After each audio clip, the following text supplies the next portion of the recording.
বিসমিল্লাহির রহমানির রহিম। পরম করুণাময় ও অসীম দয়ালু আল্লাহর নামে শুরু। ومن أحسن قولا ممن دعا إلى الله وعمل صالحا وقال إنني من المسلمين।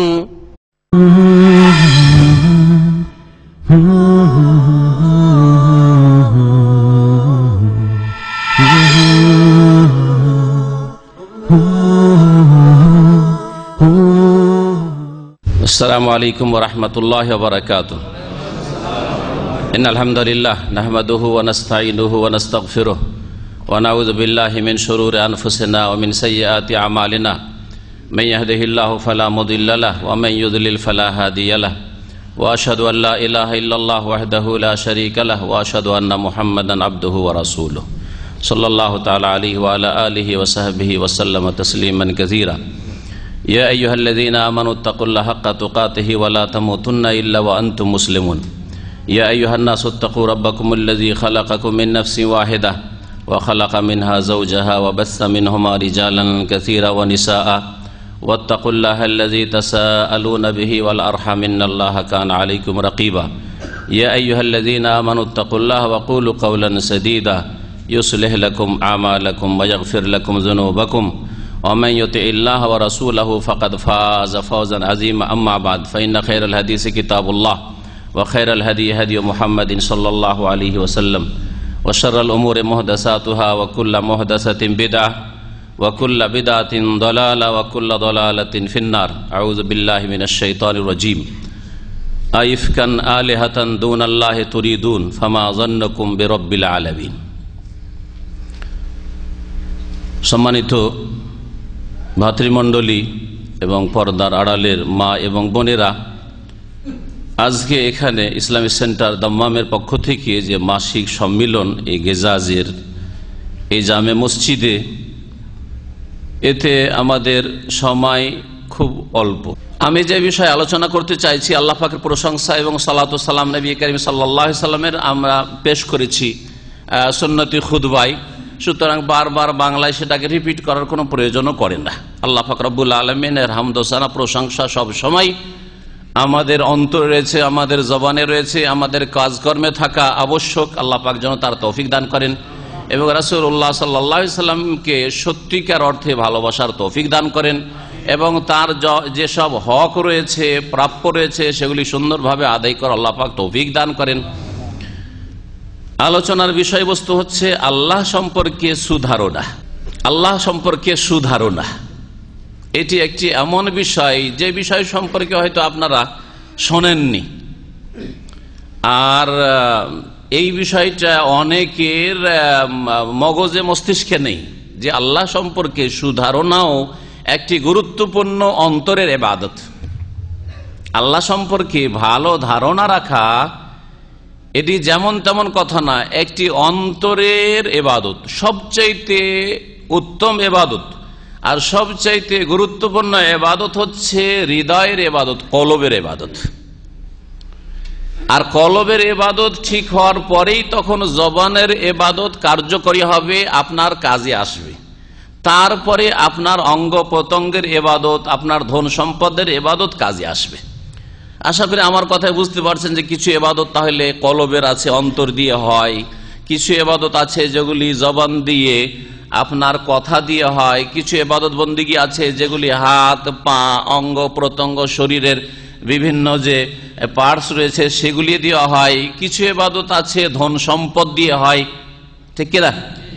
আশা করি বুঝতে পারছেন।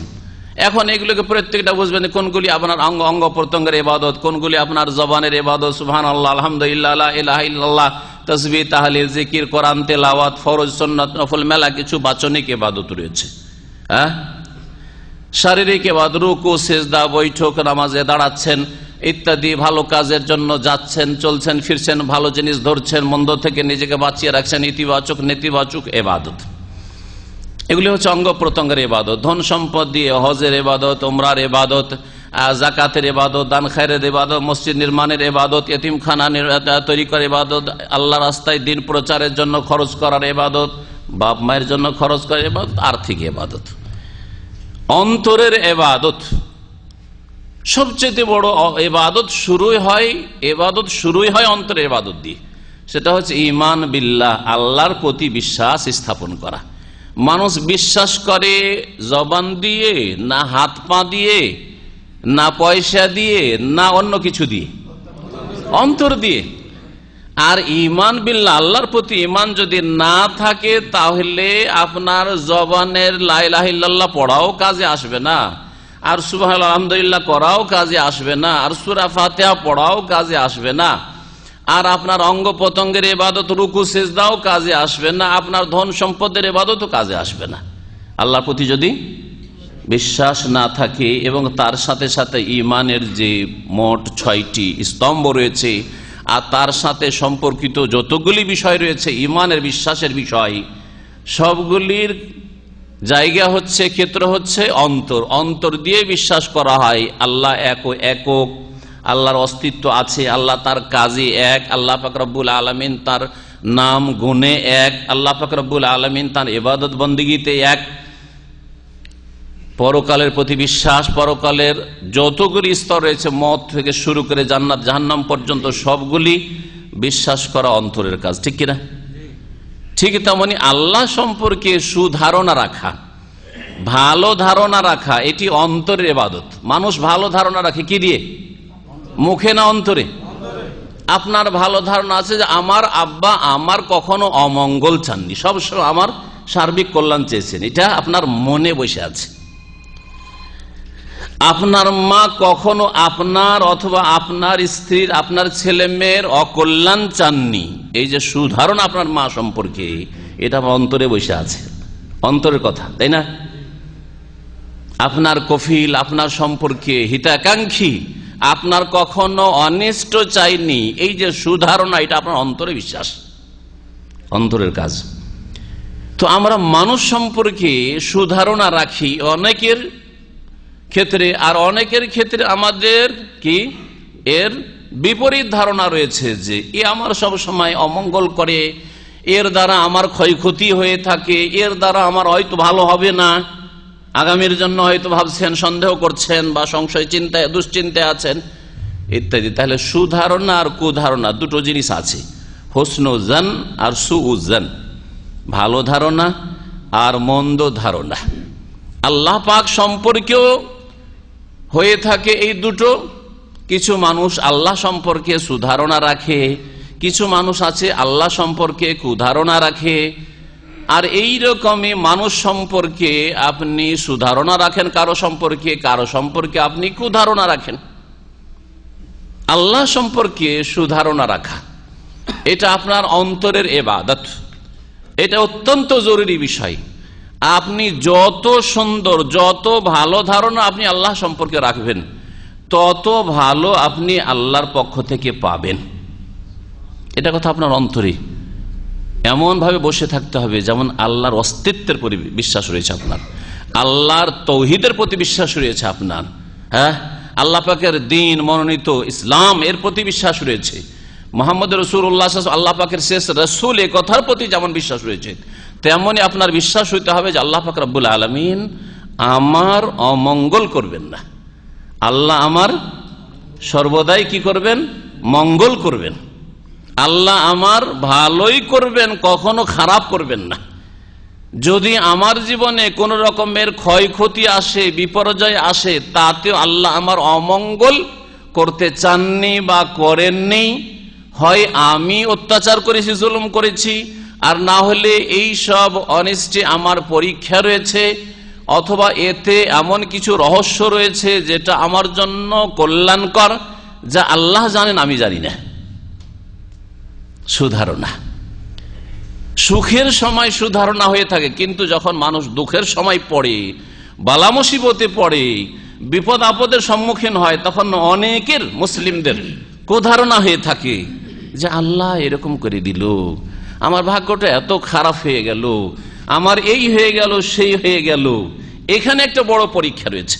তখনও আল্লাহ পাক রব্বুল আলামিন সম্পর্কে সুধারণা রাখতে হবে। এই কথাটি বলতে চাইলাম যে আল্লাহ পাকের হিকমত সম্পর্কে, আল্লাহ পাক রব্বুল আলামিনের জ্ঞানের ভান্ডার সম্পর্কে, আপনার চোখের আড়ালে অদৃশ্যে যা কিছু রয়েছে কারখানে আল্লাহ পাক রব্বুল আলামিনের, সে সম্পর্কে আপনার জানা নেই। সুধারণ আল্লাহ পাক সম্পর্কে রাখতে হবে প্রতিটি ক্ষেত্রে। আয়াত দিয়ে শুরু করি, সূরা সাফফাতের আয়াত নম্বর 86-87 আল্লাহ পাক ইরশাদ করছেন, ইব্রাহিম আলাইহিস সালামের ঘটনা এবং তার জাতি যে মুশরিক, তার জাতি পৌত্তলিক, প্রতিমা পূজারী, তার বাবা নিজে প্রতিমা তৈরি করে পূজা করে, তাদেরকে যে দাওয়াত দিচ্ছেন ইব্রাহিম খলিলুল্লাহ আলাইহিস সালাতু ওয়াস সালাম, তিনি বলছেন আইফকান আলিহাতান দুনাল্লাহি তুরিদুন ফামা যান্নুকুম বিরাব্বিল আলামিন। তোমরা আল্লাহকে বাদ দিয়ে মন গড়া নিজের রচিত উপাস্যকে চাইছো, উপাস্য আল্লাহ ছাড়া অন্য উপাস্যের প্রতি বিশ্বাস রাখছো, আল্লাহ ছাড়া অন্য মাবুদ তোমরা তলাশ করছো এবং তাদের কাছে ধর্ণা দিচ্ছ আর আশা রাখছো যে ওদের কাছেও কিছু পাওয়া যায়। আইফকান আলিহাতান দুনাল্লাহি তুরিদুন ফামা যান্নুকুম বিরাব্বিল আলামিন। তাহলে বিশ্বজাহানের প্রতিপালক যিনি রব্বুল আলামিন, আলামিন সমস্ত সৃষ্টিকুল, আসমান জমিন এবং আসমান জমিনে যত মাখলুকাত রয়েছে সবকিছুর যিনি পালন কর্তা, তার সম্পর্কে তোমাদের তাহলে ধারণা কি? এই ধারণা সম্পর্কে আলোচনা করছি। ফামা যান্নুকুম বিরাব্বিল আলামিন, আলোচ্য বিষয় আমাদের ফামা যান্নুকুম বিরাব্বিল আলামিন। হে মুসলিম, তোমার রব সম্পর্কে আর বিশ্বজাহানের রব সম্পর্কে যিনি তোমার প্রতিপালন করেছেন, যখন তোমার সাহায্য করার কেউ ছিল না পৃথিবীতে, তখন তিনি তোমাকে পৃথিবীতে নিয়ে এসেছেন। এখন বড় হয়েছে, অনেক সহযোগী আপনার আছে, অনেক আপনার সমর্থক আছে, অনেক আমাদের সাপোর্টার আছে, আছে না নেই? কেউ পয়সা দিয়ে হেল্প করতে পারবে, কেউ সময় দিয়ে হেল্প করতে পারবে, কেউ পরামর্শ দিয়ে হেল্প করতে পারবে, কেউ আপনাকে অসুস্থ হয়েছেন হাসপাতালে নিয়ে যাওয়ার ক্ষেত্রে হেল্প করতে পারবে, পারবে না? পারবে না? আর করছে না। কিন্তু এমন একটা সময় আপনার ওপর কেটেছে, আমার ওপর কেটেছে, প্রত্যেক সৃষ্টির ওপর কেটেছে, যেই সময় মায়ের পেটে ছিল তখন রক্ষাকারী, হেফাজতকারী আর সাহায্যকারী আল্লাহ ছাড়া আর কেউ ছিল নাকি? মায়ের পেট থেকে যখন ভূমিষ্ঠ হলেন সেই সময় আপনি জীবিত ভূমিষ্ঠ হবেন, আপনি সহি সালামতে দুনিয়ায় আসবেন আর আপনি সুস্থ অবস্থায় দুনিয়া আসবেন, এটা আল্লাহ ছাড়া আর কেউ সেখানে সাহায্য করেছে নাকি আপনাকে দুনিয়ায় আসায়? কেউ করেছে নাকি? কেউ শরীক আছে? বাপ আপনার শরীক আছে, মা শরীক আছে যে ওরা আপনাকে সুস্থ নিয়ে আসার জন্য চেষ্টা করেছে এবং তাদেরও সেখানে অবদান রয়েছে।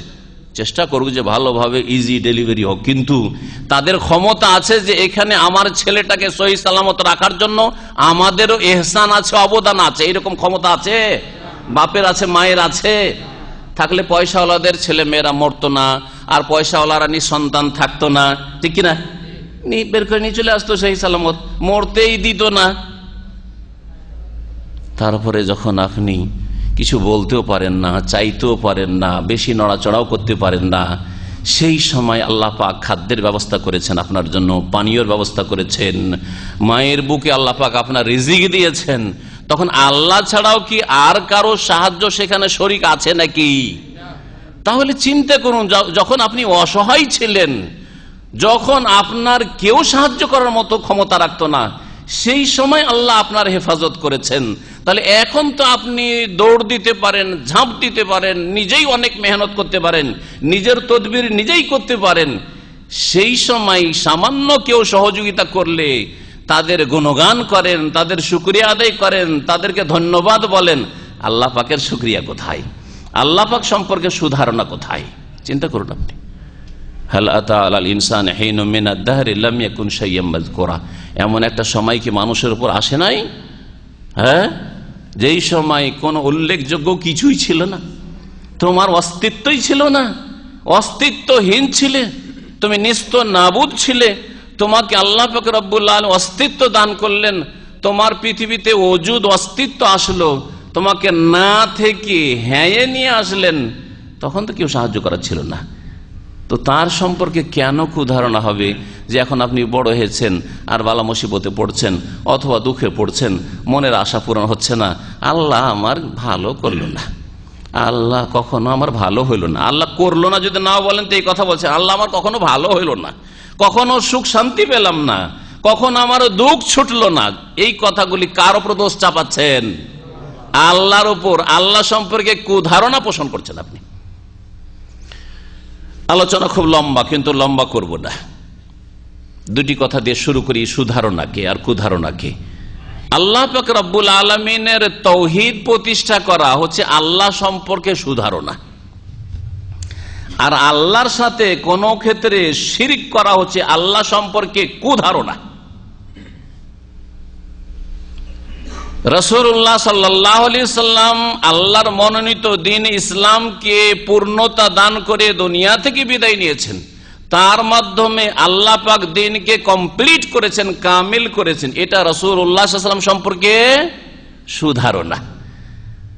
আর যদি কেউ মনে করে যে দ্বীনে ইসলামে আমাদের নাজাতের জন্য, দুনিয়া আখিরাতের কল্যাণের জন্য আমাদের পীর মাশায়েখ, আমাদের বুজুর্গানে দ্বীন, আমাদের বড়রা, আমাদের মুরব্বীরা, আমাদের ওলি আউলিয়া যেসব তরিকা, যেসব ওজিফা, যেসব কিছু দিয়েছেন সেগুলি না করলে নাজাত পাওয়া যাবে না, সেগুলিরও প্রয়োজন রয়েছে, সেই ব্যক্তি রাসূলুল্লাহ সাল্লাল্লাহু আলাইহি সাল্লাম সম্পর্কে কি রাখলো?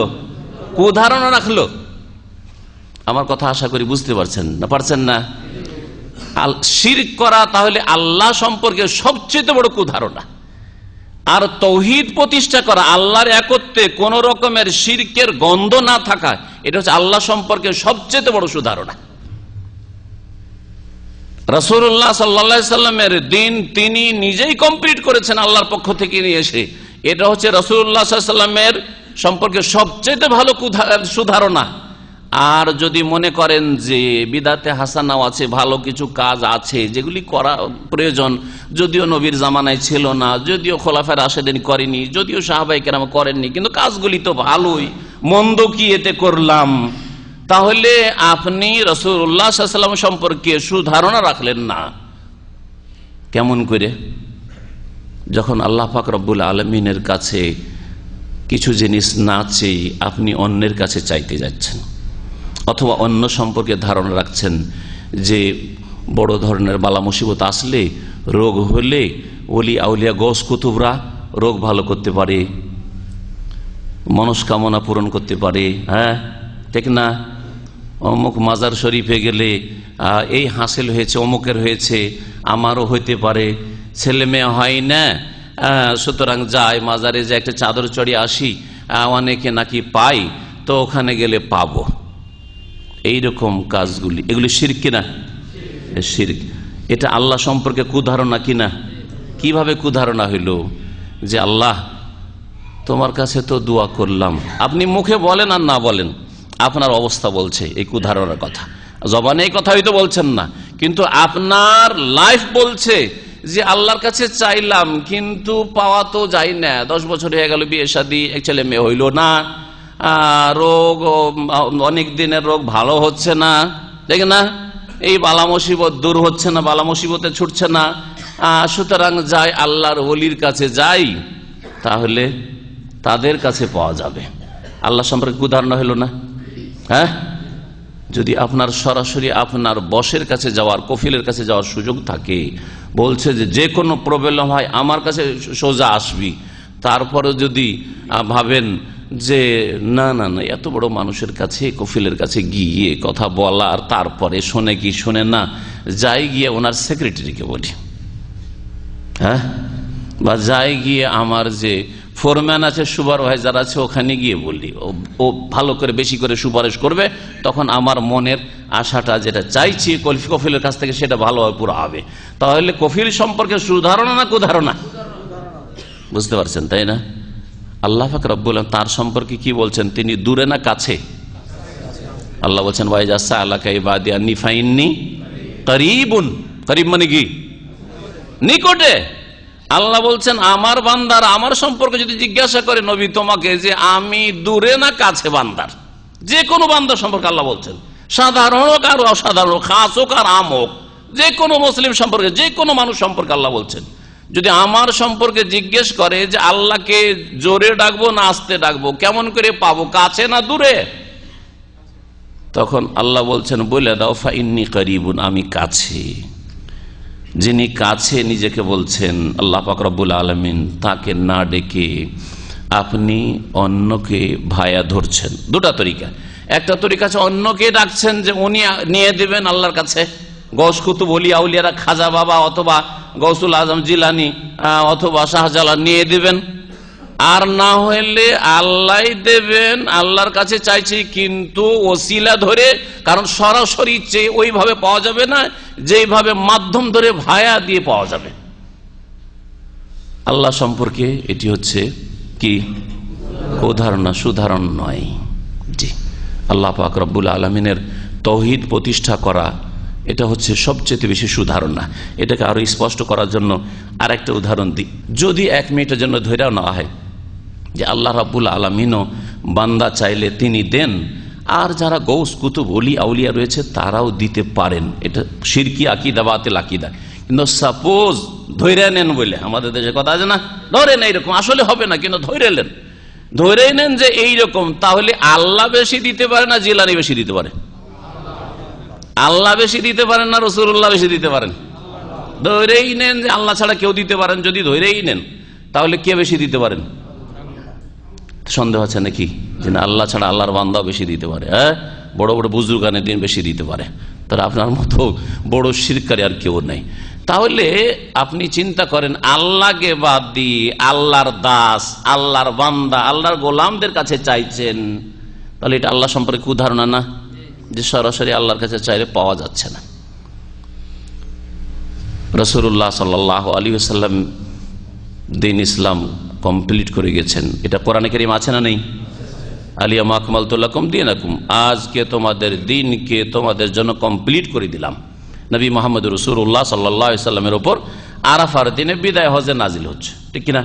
তাহলে আল্লাহ পাক রব্বুল বলছেন কমপ্লিট করে দিলেন নবী মুহাম্মদের মাধ্যমে সাল্লাল্লাহু আলাইহি ওয়াসাল্লাম।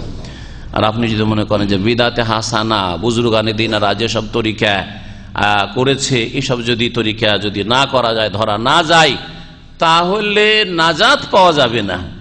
মওতের সময় যখন শয়তান বিভ্রান্ত করবে, ঈমান কেড়ে নেওয়ার জন্য আসবে, তখন পীর যদি না থাকে তো কে তোমার ঈমান রক্ষা করবে? এই কথা হক্কানীদের, যারা আমাদের দেশি হক্কানীদের কিতাব আছে না নেই? তার মানে ঈমান রক্ষা করবে কে? মৃত্যুর সময় ঈমান রক্ষা করবে কে? তাদের আকীদায় ওই পীর, আপনার পীর। তাহলে আল্লাহ সম্পর্কে সুধারণা কুধারণা, আপনার রক্ষাকারী আল্লাহ না পীর? তাহলে আপনার ঈমান রক্ষাকারী আল্লাহ না পীর?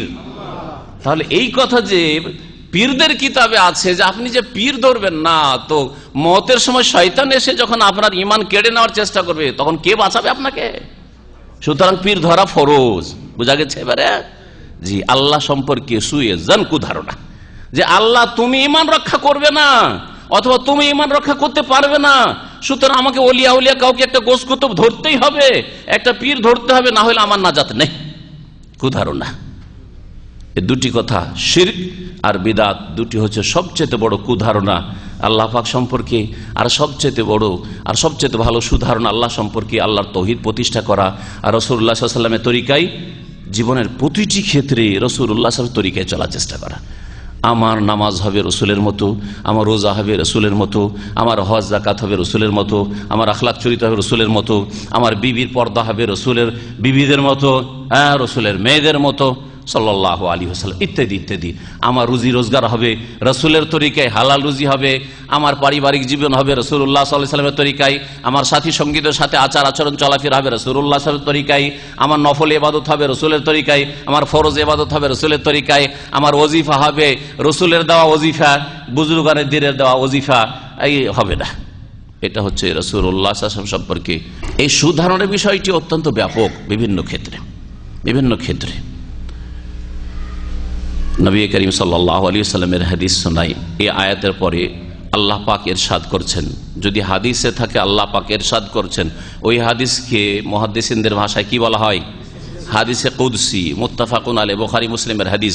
নবী করিম সাল্লাল্লাহু আলাইহি ওয়াসাল্লাম বলছেন যে কাল আল্লাহ তাআলা, মহান আল্লাহ ইরশাদ করেন, আনা ইনদা জান্নে আবদি বি, আমি আমার বান্দার ধারণা অনুযায়ী করে থাকি। আমার বান্দা আমার সম্পর্কে যেমন ধারণা করে তেমন করি।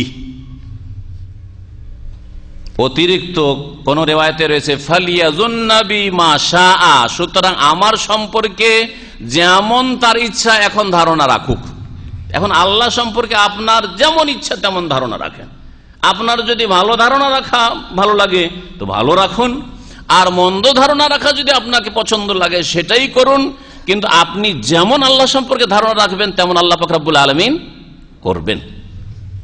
জীবনের প্রত্যেকটি মুহূর্তে আপনি সকালবেলা বাড়ি থেকে বেরোচ্ছেন, রাস্তাঘাটে আজকে আমাকে ভালো লাগছে না, মনে হয় বাড়ি ফিরতে পারবো না, জানি না, গাড়িটাতে বসেছেন গাড়ি চালাতে অথবা রাস্তাঘাটে চলছেন, এত দুর্ঘটনা হচ্ছে, এত অ্যাক্সিডেন্ট হচ্ছে, মনে হয় আমি অ্যাক্সিডেন্ট হয়ে মরে যাব।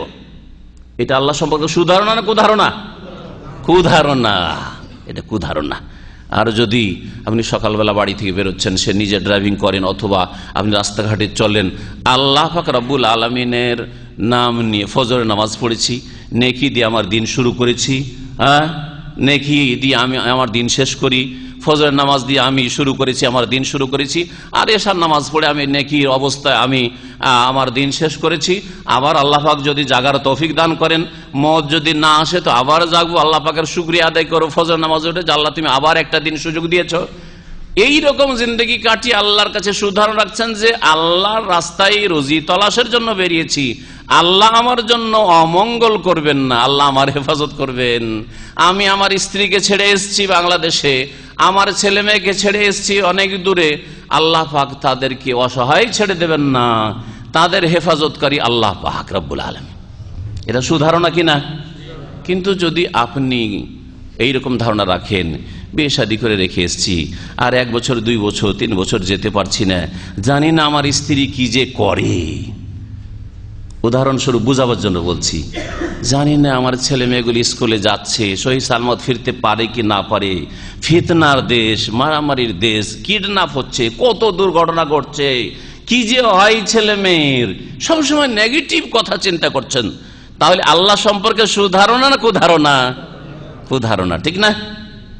এখন কি বললেন আল্লাহ পাক রব্বুল আলামিন, আমার বান্দা আমার সম্পর্কে যেমন ধারণা রাখে তেমন আমি করি, ঠিক কিনা? তাহলে আপনি যেমন আপনি যদি এই ধারণা রাখেন যে আমার বিবি ইনশাআল্লাহ, আমি আল্লাহকে ভয় করি, আমার স্ত্রী আল্লাহকে ভয় করবে, সেও পর্দাপুশিদার সাথে থাকবে, আর সেও তার মান ইজ্জতের হেফাজত করবে, আল্লাহ পাক রব্বুল আমার পরিবারকে লাঞ্ছিত করবেন না, তাহলে আল্লাহ তাই করবেন। আমার ছেলে মেয়েকে অসহায় ছেড়ে দেবেন না, আল্লাহ রুজি তলাশ করতে বলেছেন, তাই আমি রুজির তাগিদে এত দূরে এসেছি, কিন্তু আল্লাহ আমার ছেলে মেয়েদের হেফাজত করবেন, আল্লাহ আমার বাপ মায়ের হেফাজত করবেন, ইত্যাদি ইত্যাদি। আপনি আল্লাহ পাক রব্বুল আলামিনের কাছে দোয়া করছেন, আমরা সকলে দোয়া করি, মুসলিম করি কি করি না? কিন্তু অনেকের দোয়া কবুলই হয় না, বুঝতেই পারেন না, এত দোয়া করলাম কোনোটাই কেন কবুল হয় না। আপনার এই দোয়াতে সুধারণা আছে না কুধারণা? দেখার বিষয়, দেখতে হবে আপনার লাইফে যে আমি এই দোয়া করে সুধারণা রাখছি না কুধারণা রাখছি। যদি আপনি মনে করেন যে আমি আল্লাহর বান্দা এবং আল্লাহ পাক রব্বুল আলামিনকে আমি অন্তর থেকে চাইছি, আল্লাহ পাকের কাছে চাওয়াতে আমি ত্রুটি করি না এবং ধৈর্যের সাথে চাইছি, আল্লাহ হয়তো পরীক্ষা করছেন 6 মাস 1 বছর 2 বছর 3 বছর পাচ্ছি না, বা যেটা চাইলাম সেটা পেলাম না, কিন্তু যেটা চাইনি এমনিতে যে পেয়েছি, এই সুধারণাটা কেন রাখেন না? অনেক সময় দেখা যায় যে আপনি আসতে চেয়েছিলেন, ধরেন দুবাই আসতে চেয়েছিলেন, ঠিক আছে, ভালো একটা বেতনে, অথবা আপনি অনেকে আজকাল সিলেটি ভাইরা আমাকে বলেন যে সিলেটি লোকেদেরকে যদি বলা হয় যে, আবার ওরা ওইটাকে আমার নেগেটিভ না চিন্তা করে, যদি বলা হয় যে অমুক কোথায় থাকে, মিডল ইস্টে থাকে, মানে এই আরব কান্ট্রিগুলিতে থাকে, তো ওদের মন ওঠে না, কেন সব লন্ডনী পার্টি। কিন্তু যদি বলে ইউরোপে থাকে, ও ইউরোপে থাকে, জান্নাতে থাকে, তাই না? জান্নাতে থাকার স্বাদটা পাবে যখন মাঝে মধ্যে যখন ফাসাদ হচ্ছে, দাঙ্গা হচ্ছে আর মরছে, তখন বুঝতে পারছে যে কেমন জান্নাত, এই দুনিয়ার জান্নাতে থাকার স্বাদ। কি বলছিলাম, যেতে চেয়েছেন দুবাই অথবা লন্ডন যেতে চেয়েছে, আল্লাহ পাক সৌদি আরব পৌঁছে দেন। মেলা লোকের এরকম হয় কি হয় না?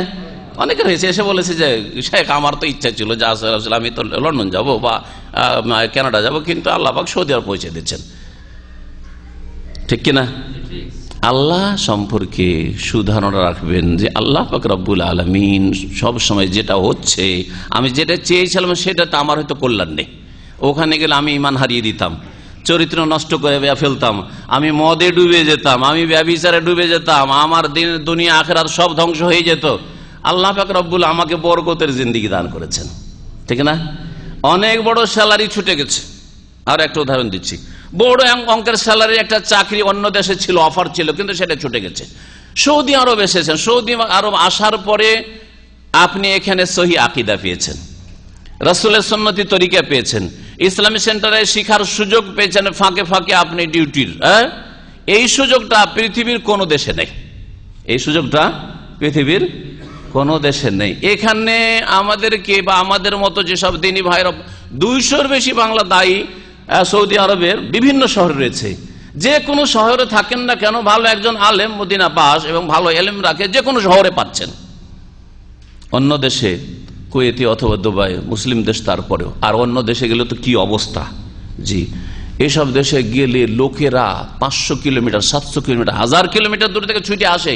কারণ ভালো কোনো আলেম পায় না যে তার কাছ থেকে নিজের ইমানি তৃষ্ণা মিটাবো, দিনের কথা জানবো। তাহলে আপনি কত বড় নিয়ামতে আছেন। অনেক টাকার একটা অফার ছিল, বেতন ছিল, ছুটে গেছে।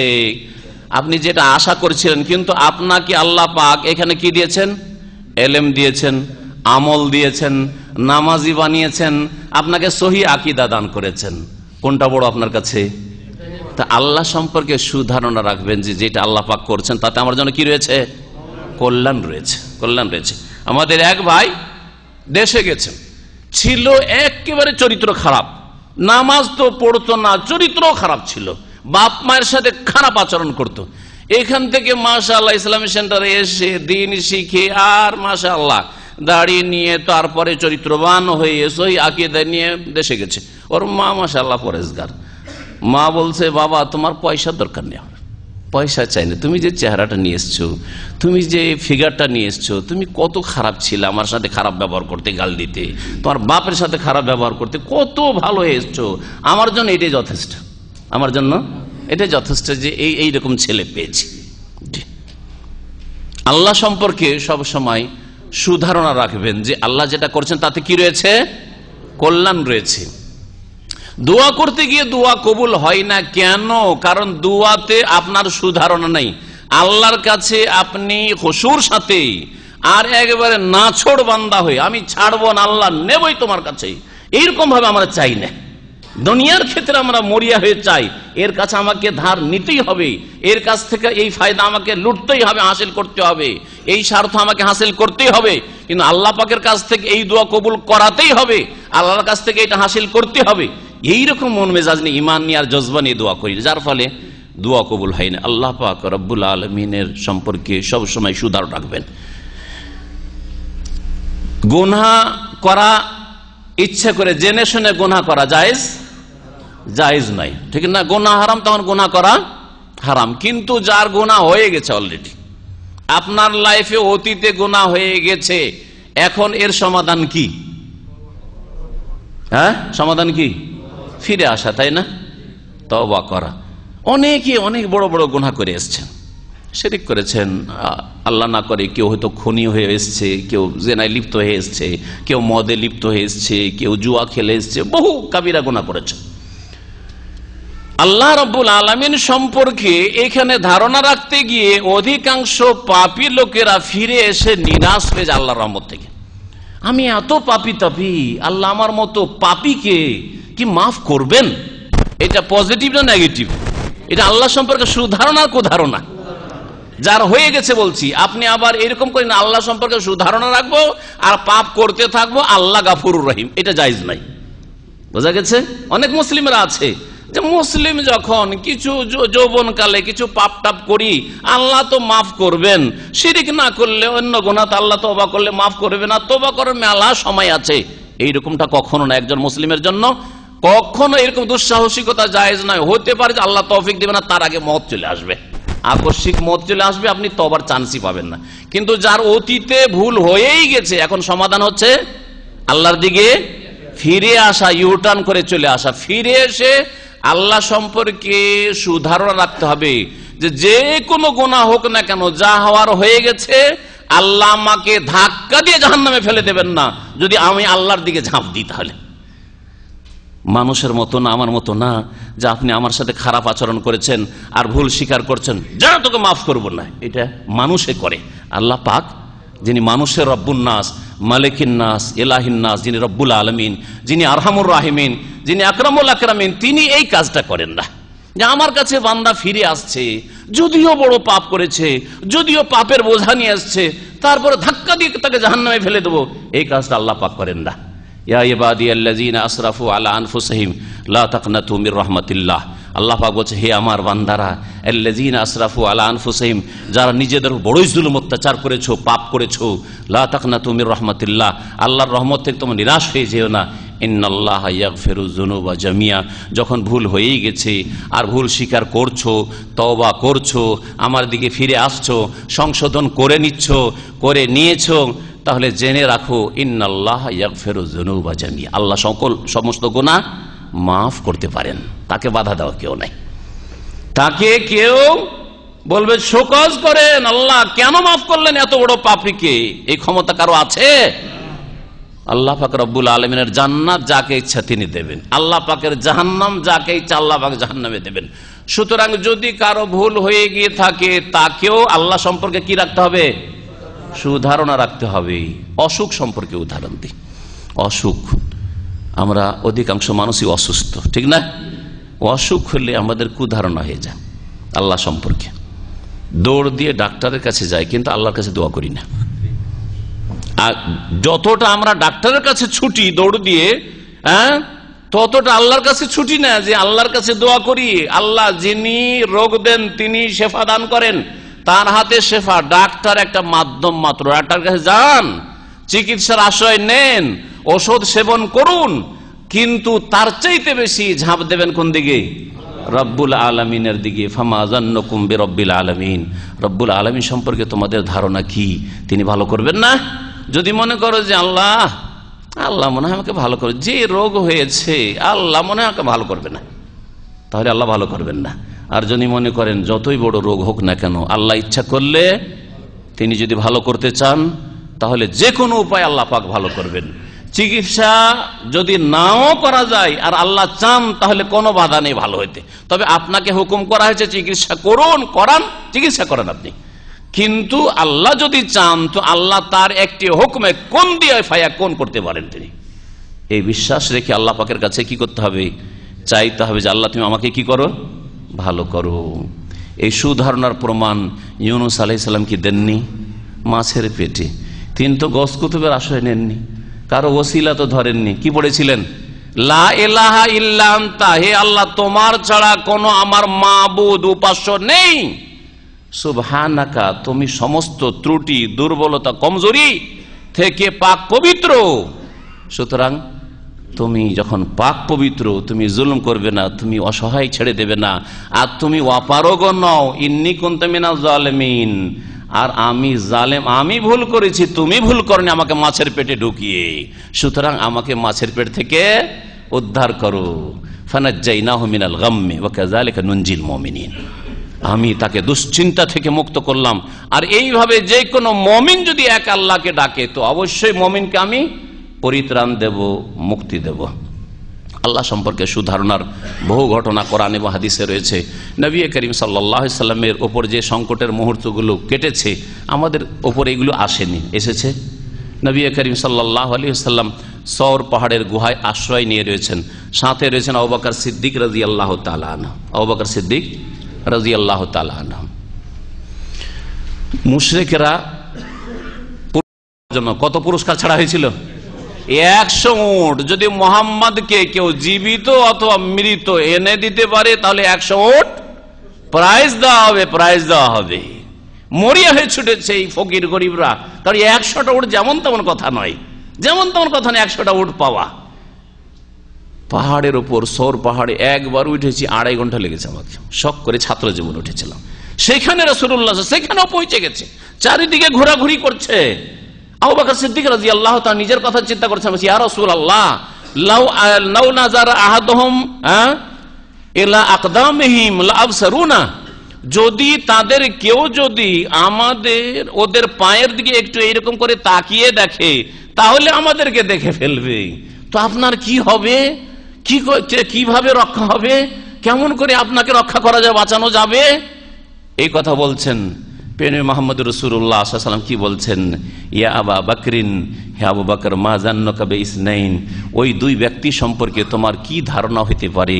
আল্লাহ সালিসুহুমা, যাদের তৃতীয় হচ্ছেন আল্লাহ রাব্বুল আলামিন। এটা হাদিসের কথা। আর সূরা তাওবার কথা, সানিয়া সুনাইনে, দুইজনের দ্বিতীয় ব্যক্তি যে ছিলেন আবু বকর সিদ্দিক রাদিয়াল্লাহু তাআলা আনহু,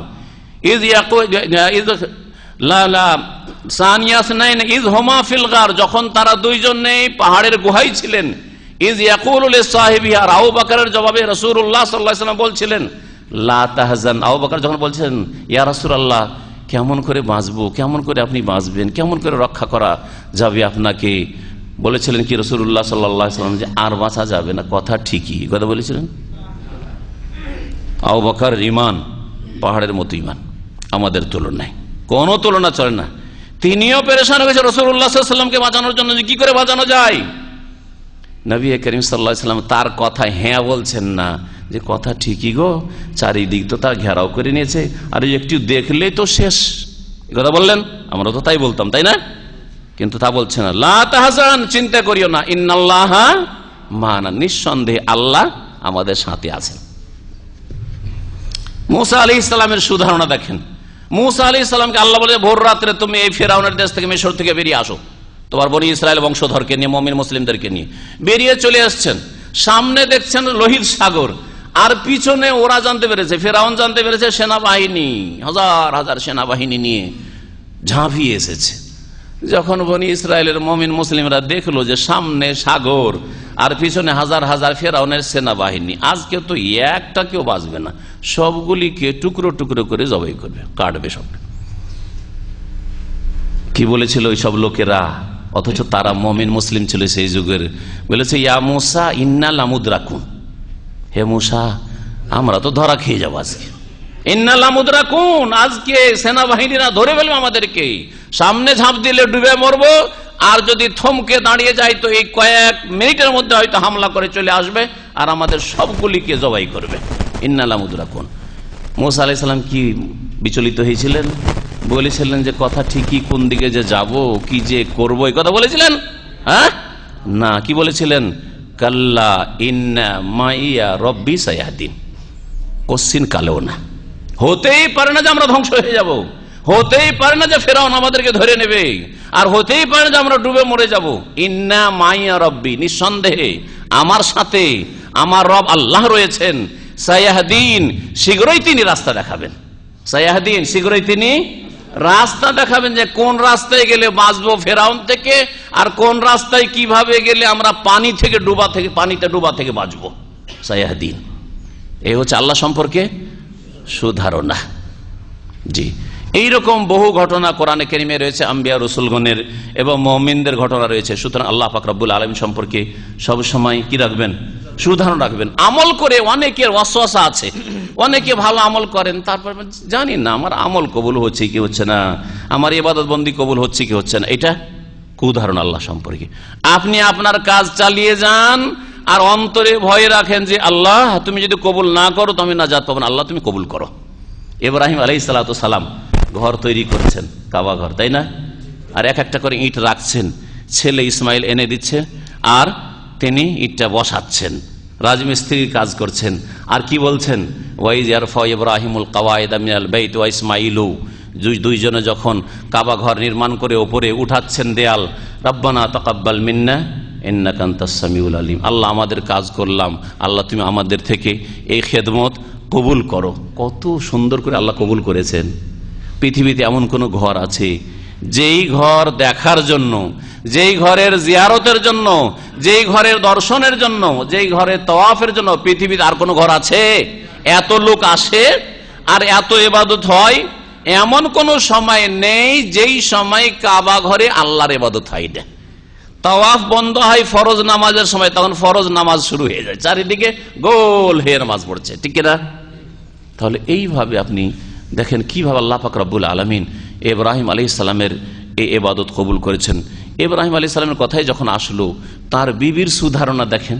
ইব্রাহিম আলাইহিস সালাম নাহি রাসূলুল্লাহ, আল্লাহর খলিল, তার বিবি হাজার, যাকে আমাদের দেশের লোকেরা বিবি হাজেরা বলে। হাজার।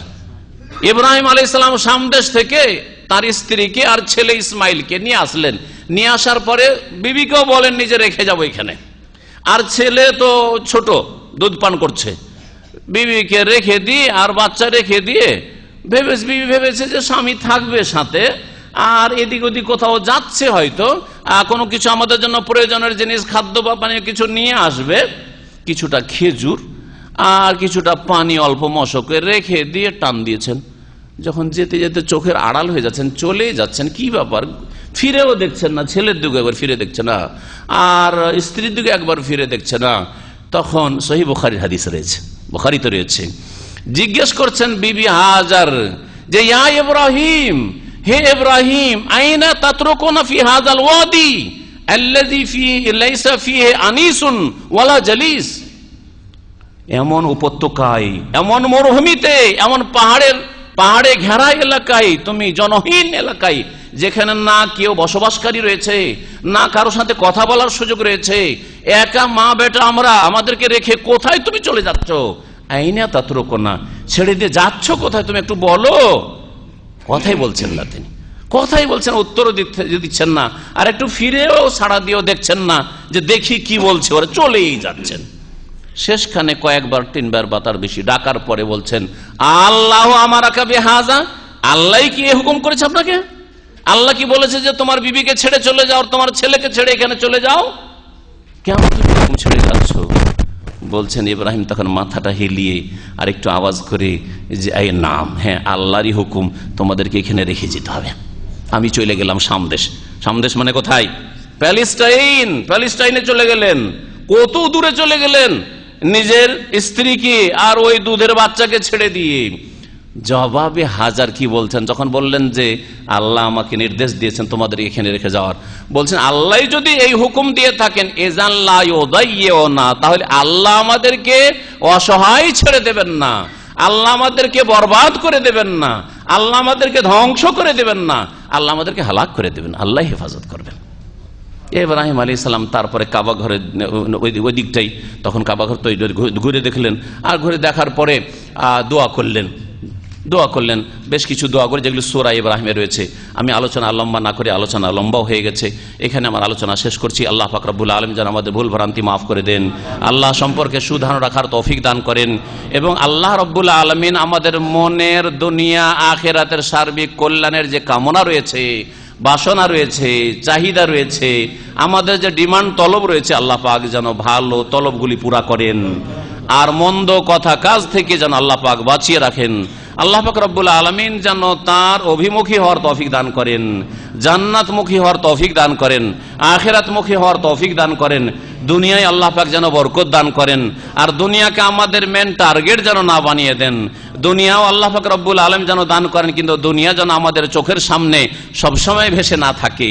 আল্লাহ পাক রব্বুল আলামিন আখিরাতকে সামনে রাখার তৌফিক যেন দান করেন। আল্লাহ পাক আখিরাতের জীবনকে সুন্দর করার যেন তৌফিক দান করেন। আল্লাহ পাক রব্বুল আমাদের সকলকে জান্নাতুল ফিরদৌস যেন দান করেন। আল্লাহ পাক রব্বুল আমাদেরকে নেক জীবন যাপনের তৌফিক দান করেন। আল্লাহ পাক রব্বুল আলামিন আমাদেরকে আমাদের গুনাহ খাতা যেন মাফ করে দেন। যারা নিঃসন্তান রয়েছে আল্লাহ পাক তাদেরকে নেক সন্তান যেন দান করেন, আর যাদেরকে আল্লাহ পাক সন্তান দিয়েছেন তাদের সন্তানগুলিকে যেন নেক করে দেন। আল্লাহ পাক তাদের দুনিয়া আখিরাতের কাজে যেন বরকত দান করেন। আল্লাহ পাক রব্বুল আলামিন তাদের সুধারণাকে যেন কায়েম রাখেন। আল্লাহ পাক রব্বুল আলামিন তার ইবাদত বন্দেগীর উপর রাখেন, তার সিরাতে মুস্তাকিমের উপর চলার তৌফিক দান করেন। আল্লাহ পাক আমাদেরকে জান্নাতের পথে যেন রাখেন। বালা মুসিবত থেকে আল্লাহ পাক হেফাজত করেন। মুসলিম জাতির আল্লাহ পাক হেফাজত করেন। মজলুমদের আল্লাহ পাক যেন সাহায্য করেন। জালেমদেরকে আল্লাহ পাক ধ্বংস করেন। সুবহান রাব্বিকা রব্বিল ইজ্জাতি আম্মা ইয়াসিফুন ওয়া সালামু আলাল মুরসালিন ওয়ালহামদুলিল্লাহি রাব্বিল আলামিন। প্রশ্ন যে আমাদের কিছু ভাইরা সামান্য কিছু দিন শিখে ইসলামী সেন্টার থেকে অথবা যে কোনো মাধ্যম থেকে কিছু পড়ে শুনে, বিভিন্ন মাধ্যম দিয়ে ইন্টারনেট থেকে কিছু শিখে আজকাল কিছু আপনার পেজ খুলে হোক অথবা ইন্টারনেটে ফেসবুকে অথবা বিভিন্নভাবে ফতোয়া দিয়ে থাকে। ফতোয়া দেওয়া সাধারণ ব্যক্তিদের জন্য, ভালো আলেম ছাড়া, শুধু আলেমের না, আলেমদের জন্য সকল আলেমের জন্য ফতোয়া দেওয়া যায়। আমাদের দেশের ভাষায় যে পরিভাষা আলেমের, প্রত্যেক আলেমের ফতোয়া দেওয়া জায়েজ নয়। ফতোয়া দেওয়ার বিষয়টি আল্লাহর পক্ষ থেকে সই স্বাক্ষর করা শামিল। আপনি যখন ফতোয়া দিচ্ছেন যে এটা হালাল, মানে আল্লাহ হালাল করেছেন, ওই কথার উপর আপনি কি করছেন? সিগনেচার করছেন। বুঝা গেছে? রাসূলুল্লাহ সাল্লাল্লাহু আলাইহি ওয়াসাল্লামের পক্ষ থেকে আপনি সাইন করছেন। রাসূলুল্লাহ সাল্লাল্লাহু আলাইহি ওয়াসাল্লাম যেহেতু জীবদ্দশায় থাকলে তিনি ফতোয়া দিতেন, তিনি হালাল বা হারাম বলতেন, আপনি ওই কাজটা করছেন। সুতরাং এটি চারটে কথা, দুনিয়ার কথা নাই যে আমি খাবো খাবো না, যাব না, এরকম নয়। এটা দিনের বিষয়। সুতরাং আল্লাহর পক্ষ থেকে সাইন করতে গিয়ে, সই করতে গিয়ে যাতে করে ভুল সই না হয়। যদি ভুল সই করে দিয়ে থাকেন তাহলে আপনাকে কিয়ামতে বড় আসামি হইতে হবে। আপনি একটা শরীয়ত রচনা করে দিলেন, হালালকে হারাম করে দিলেন, হারামকে হালাল করে দিলেন, জায়েজকে নাজায়েজ করে দিলেন। সুতরাং এইরকম কাজ করবেন না। এটা একটা বড় কাবিরা গুনাহ। আল্লাহ পাক একটি আয়াতে 5টি কাবিরা গুনাহর কথা উল্লেখ করেছেন। কুল ইন্নামা হারামা রাব্বিয়াল ফাওয়াহিশ, হে নবী তুমি বলে দাও আমার রব ফাওয়াহিশ অশ্লীল কথা কাজকে হারাম করেছেন। অশ্লীল কথা কাজ গুলো ফিল্ম দেখা, জেনা, ব্যভিচার, সমকামিতা ইত্যাদি, উলঙ্গ হয়ে ঘুরে বেড়া ইত্যাদি, অর্ধ উলঙ্গ ফিল্ম টিলিম সব এগুলো হচ্ছে ফাওয়াহিশ। জি। ওয়াল ইসমা, আর গুনাহ, ওয়াল বাগিয়া, এবং জুলম অত্যাচার, আর ওয়ান তুশরিকু বিল্লাহি মা লাম ইউনাজ্জিল বিহি সুলতান, আর শিরক করা আল্লাহ পাক বড় হারাম করেছেন। 5 নম্বরে শিরকের সমতুল্য গুনাহ, যেন শিরকের পরে আল্লাহ ধীরে ধীরে বড়র দিকে যাচ্ছেন। আর আল্লাহ বলছেন ওয়ান তাকুলু আলাল্লাহি মা লা তা'লামুন, আর আল্লাহ সম্পর্কে, আল্লাহ পাকের দ্বীন সম্পর্কে এমন কথা বলা যেই সম্পর্কে তোমার জ্ঞান নেই। এটা হচ্ছে সবচেয়ে বড় হারাম, সবচেয়ে বড় হারাম। তাহলে শরীয়ত সম্পর্কে যতক্ষণ দলিল না জানা আছে যে আমি এই কথাটি বলছি কোন আয়াতের ভিত্তিতে, কোন হাদিসের ভিত্তিতে, শুনে শুনে ফতোয়া দেওয়া কোনো ব্যক্তির জন্য জায়েজ নাই। নিজেকে যে আলেম বলছে, যে মাদ্রাসা পড়া আলেম, দাওরা অথবা কামেল পাস, আর শুনে শুনে ওস্তাদের কাছে শুনেছে সেই জন্য ফতোয়া দেয়, অথচ ওই ফতোয়ার দলিল জানে না, তার জন্য ফতোয়া দেওয়া জায়েজ নাই। যে ফতোয়া দেবে তাকে জানতে হবে। ইমাম আবু হানিফা রাহমাতুল্লাহ বলছেন মিন আইনা কুলনা, কোন দলিলের ভিত্তিতে আমি এই কথা বললাম, কোন দলিলের ভিত্তিতে এই ফতোয়াটা দিলাম। সুতরাং এইরকম কাবিরা গুনাহে যাবে না। নিজের জন্য বড় রিস্ক, আপনার আখিরাতকে বরবাদ করে দিবেন। কয়টা লোকে হেদায়েত করতে গিয়ে আপনি নিজেকেই লন্ডভন্ড করে দিবেন, এরকম কাজ করবেন না। তবে আপনার কিছু করণীয় আছে, সেটা হচ্ছে যে আপনি ভালো আলেমদের কথাগুলি আপনি পোস্ট করে দেন, তাদের ফতোয়াটি আপনি নকল করে দেন লিখিতভাবে অথবা তাদের আওয়াজে, তাহলে আপনি মুক্ত। আপনি নকল করেছেন, যে বলেছে সে যদি ভুল করে সে জবাব দিবে আল্লাহ পাকের কাছে, আপনাকে জবাব দেওয়া লাগবে না। এটা হচ্ছে সাধারণ মানুষদের কাজ, এটা হচ্ছে ছোটখাটো আলেমদের কাজ, যারা কোরআন হাদিসের দলিল অত জানে না, তাদের কাজ যে ভালো আলেমদের কথা নকল করে দেন, আমাদের কথা শুনবেন। আমিও ফতোয়ার ক্ষেত্রে বর্তমান যুগের সবচেয়ে বড় বড় আলেম যারা, শেখ ইবনে বাজ অথবা ইবনে উসাইমিন অথবা আলবানী, এই 3 আলেমের কথা নকল করি, আর না হলে তার আগের বড় বড় আলেমদের, সাহাবায়ে কেরামদের আমল থেকে শুরু করে ইমাম আবু হানিফার কথা অথবা শাফির কথা, না হয় মালিকের কথা, না হয় আমাদের কথা অথবা ইবনে তাইমিয়ার কথা, এইভাবে নকল করি, যাতে করে ওনার কথা নকল করতে গিয়ে আমার মনে তৃপ্তি হয়েছে, ওনার ফতোয়াটা ঠিক তৃপ্তি হয়েছে, ওই জন্য আমি ওইটা বলেছি। এই ক্ষেত্রে আমি আল্লাহর কাছে মাসুল না, মানে আল্লাহ আমাকে জিজ্ঞেস করবে না যে তুমি এটা কেন করলে। আল্লাহ, আমি এত বড় আলেমের ফতোয়াটাকে ঠিক মনে করি যে কোরআন হাদিসের ভিত্তিতে, অন্ধ হবে না, অন্ধ মুকাল্লিদ হয়ে নয়, আবার ওইটা ঠিক নয়। আমি অমুক আলেমের ফতোয়াটা এই বিষয়ে আমি সহি মনে করেছিলাম, তাই আমি নকল করেছি। এটা হচ্ছে আপনার জন্য সেফ তরিকা।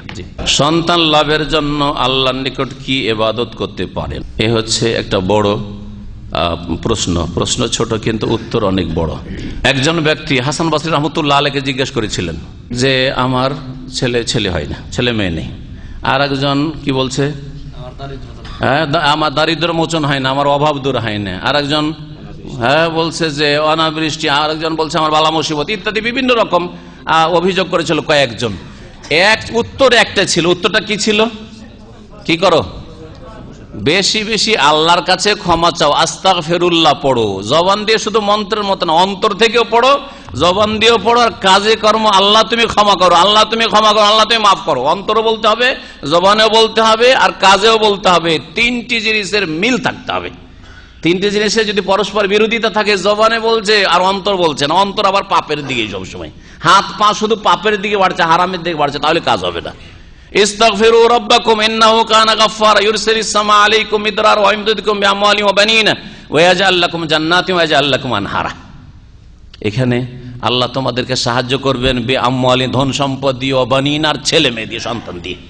আল্লাহ পাক বলেছেন। তাহলে বোঝা গেল যে সন্তান পাওয়ার জন্য একটা গুরুত্বপূর্ণ উপায় কোরআনে সূরা নূহের কথা কি, আল্লাহর কাছে তওবা ইস্তেগফার করা। আপনার ত্রুটি আছে, ভুল ভ্রান্তি আছে, আল্লাহর কাছে দোয়া করেন। জি। আর একটা হচ্ছে কোরআনী দোয়া পাঠ করা। ইব্রাহিম আলাইহিস সালাম দোয়া পড়েছেন না পড়েননি? বুড়ো অবস্থায় 80 বছর বয়সে ছেলে পাচ্ছেন। হ্যাঁ, ইসমাইল আর ইসহাক, 2 ছেলে 2 স্ত্রী থেকে।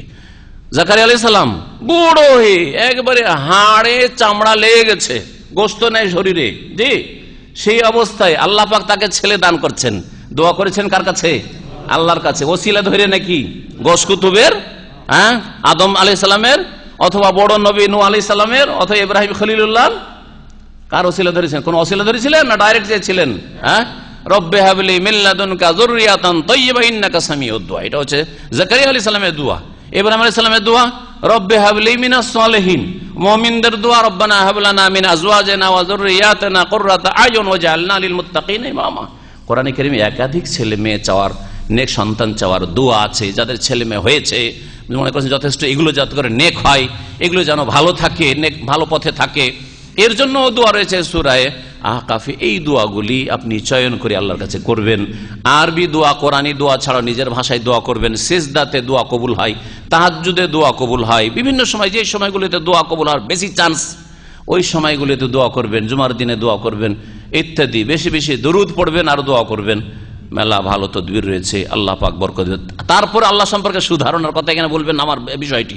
যদি আল্লাহ না দেন তাহলে এতে আল্লাহ কল্যাণ রেখেছেন, আল্লাহ কোনো কল্যাণ রেখেছেন, সুধারণ। আল্লাহ তুমি যদি নাও দাও তো আমি জানি যে এতে আমার কল্যাণ আছে। হতে পারে যে ছেলেটা আসবে সেটা আমার জন্য বিপদ হবে, সেই জন্য হয়তো, বা আমি হয়তো ছেলের হক আদায় করতে পারবো না, ইত্যাদি ইত্যাদি মেলা কিছু হইতে পারে।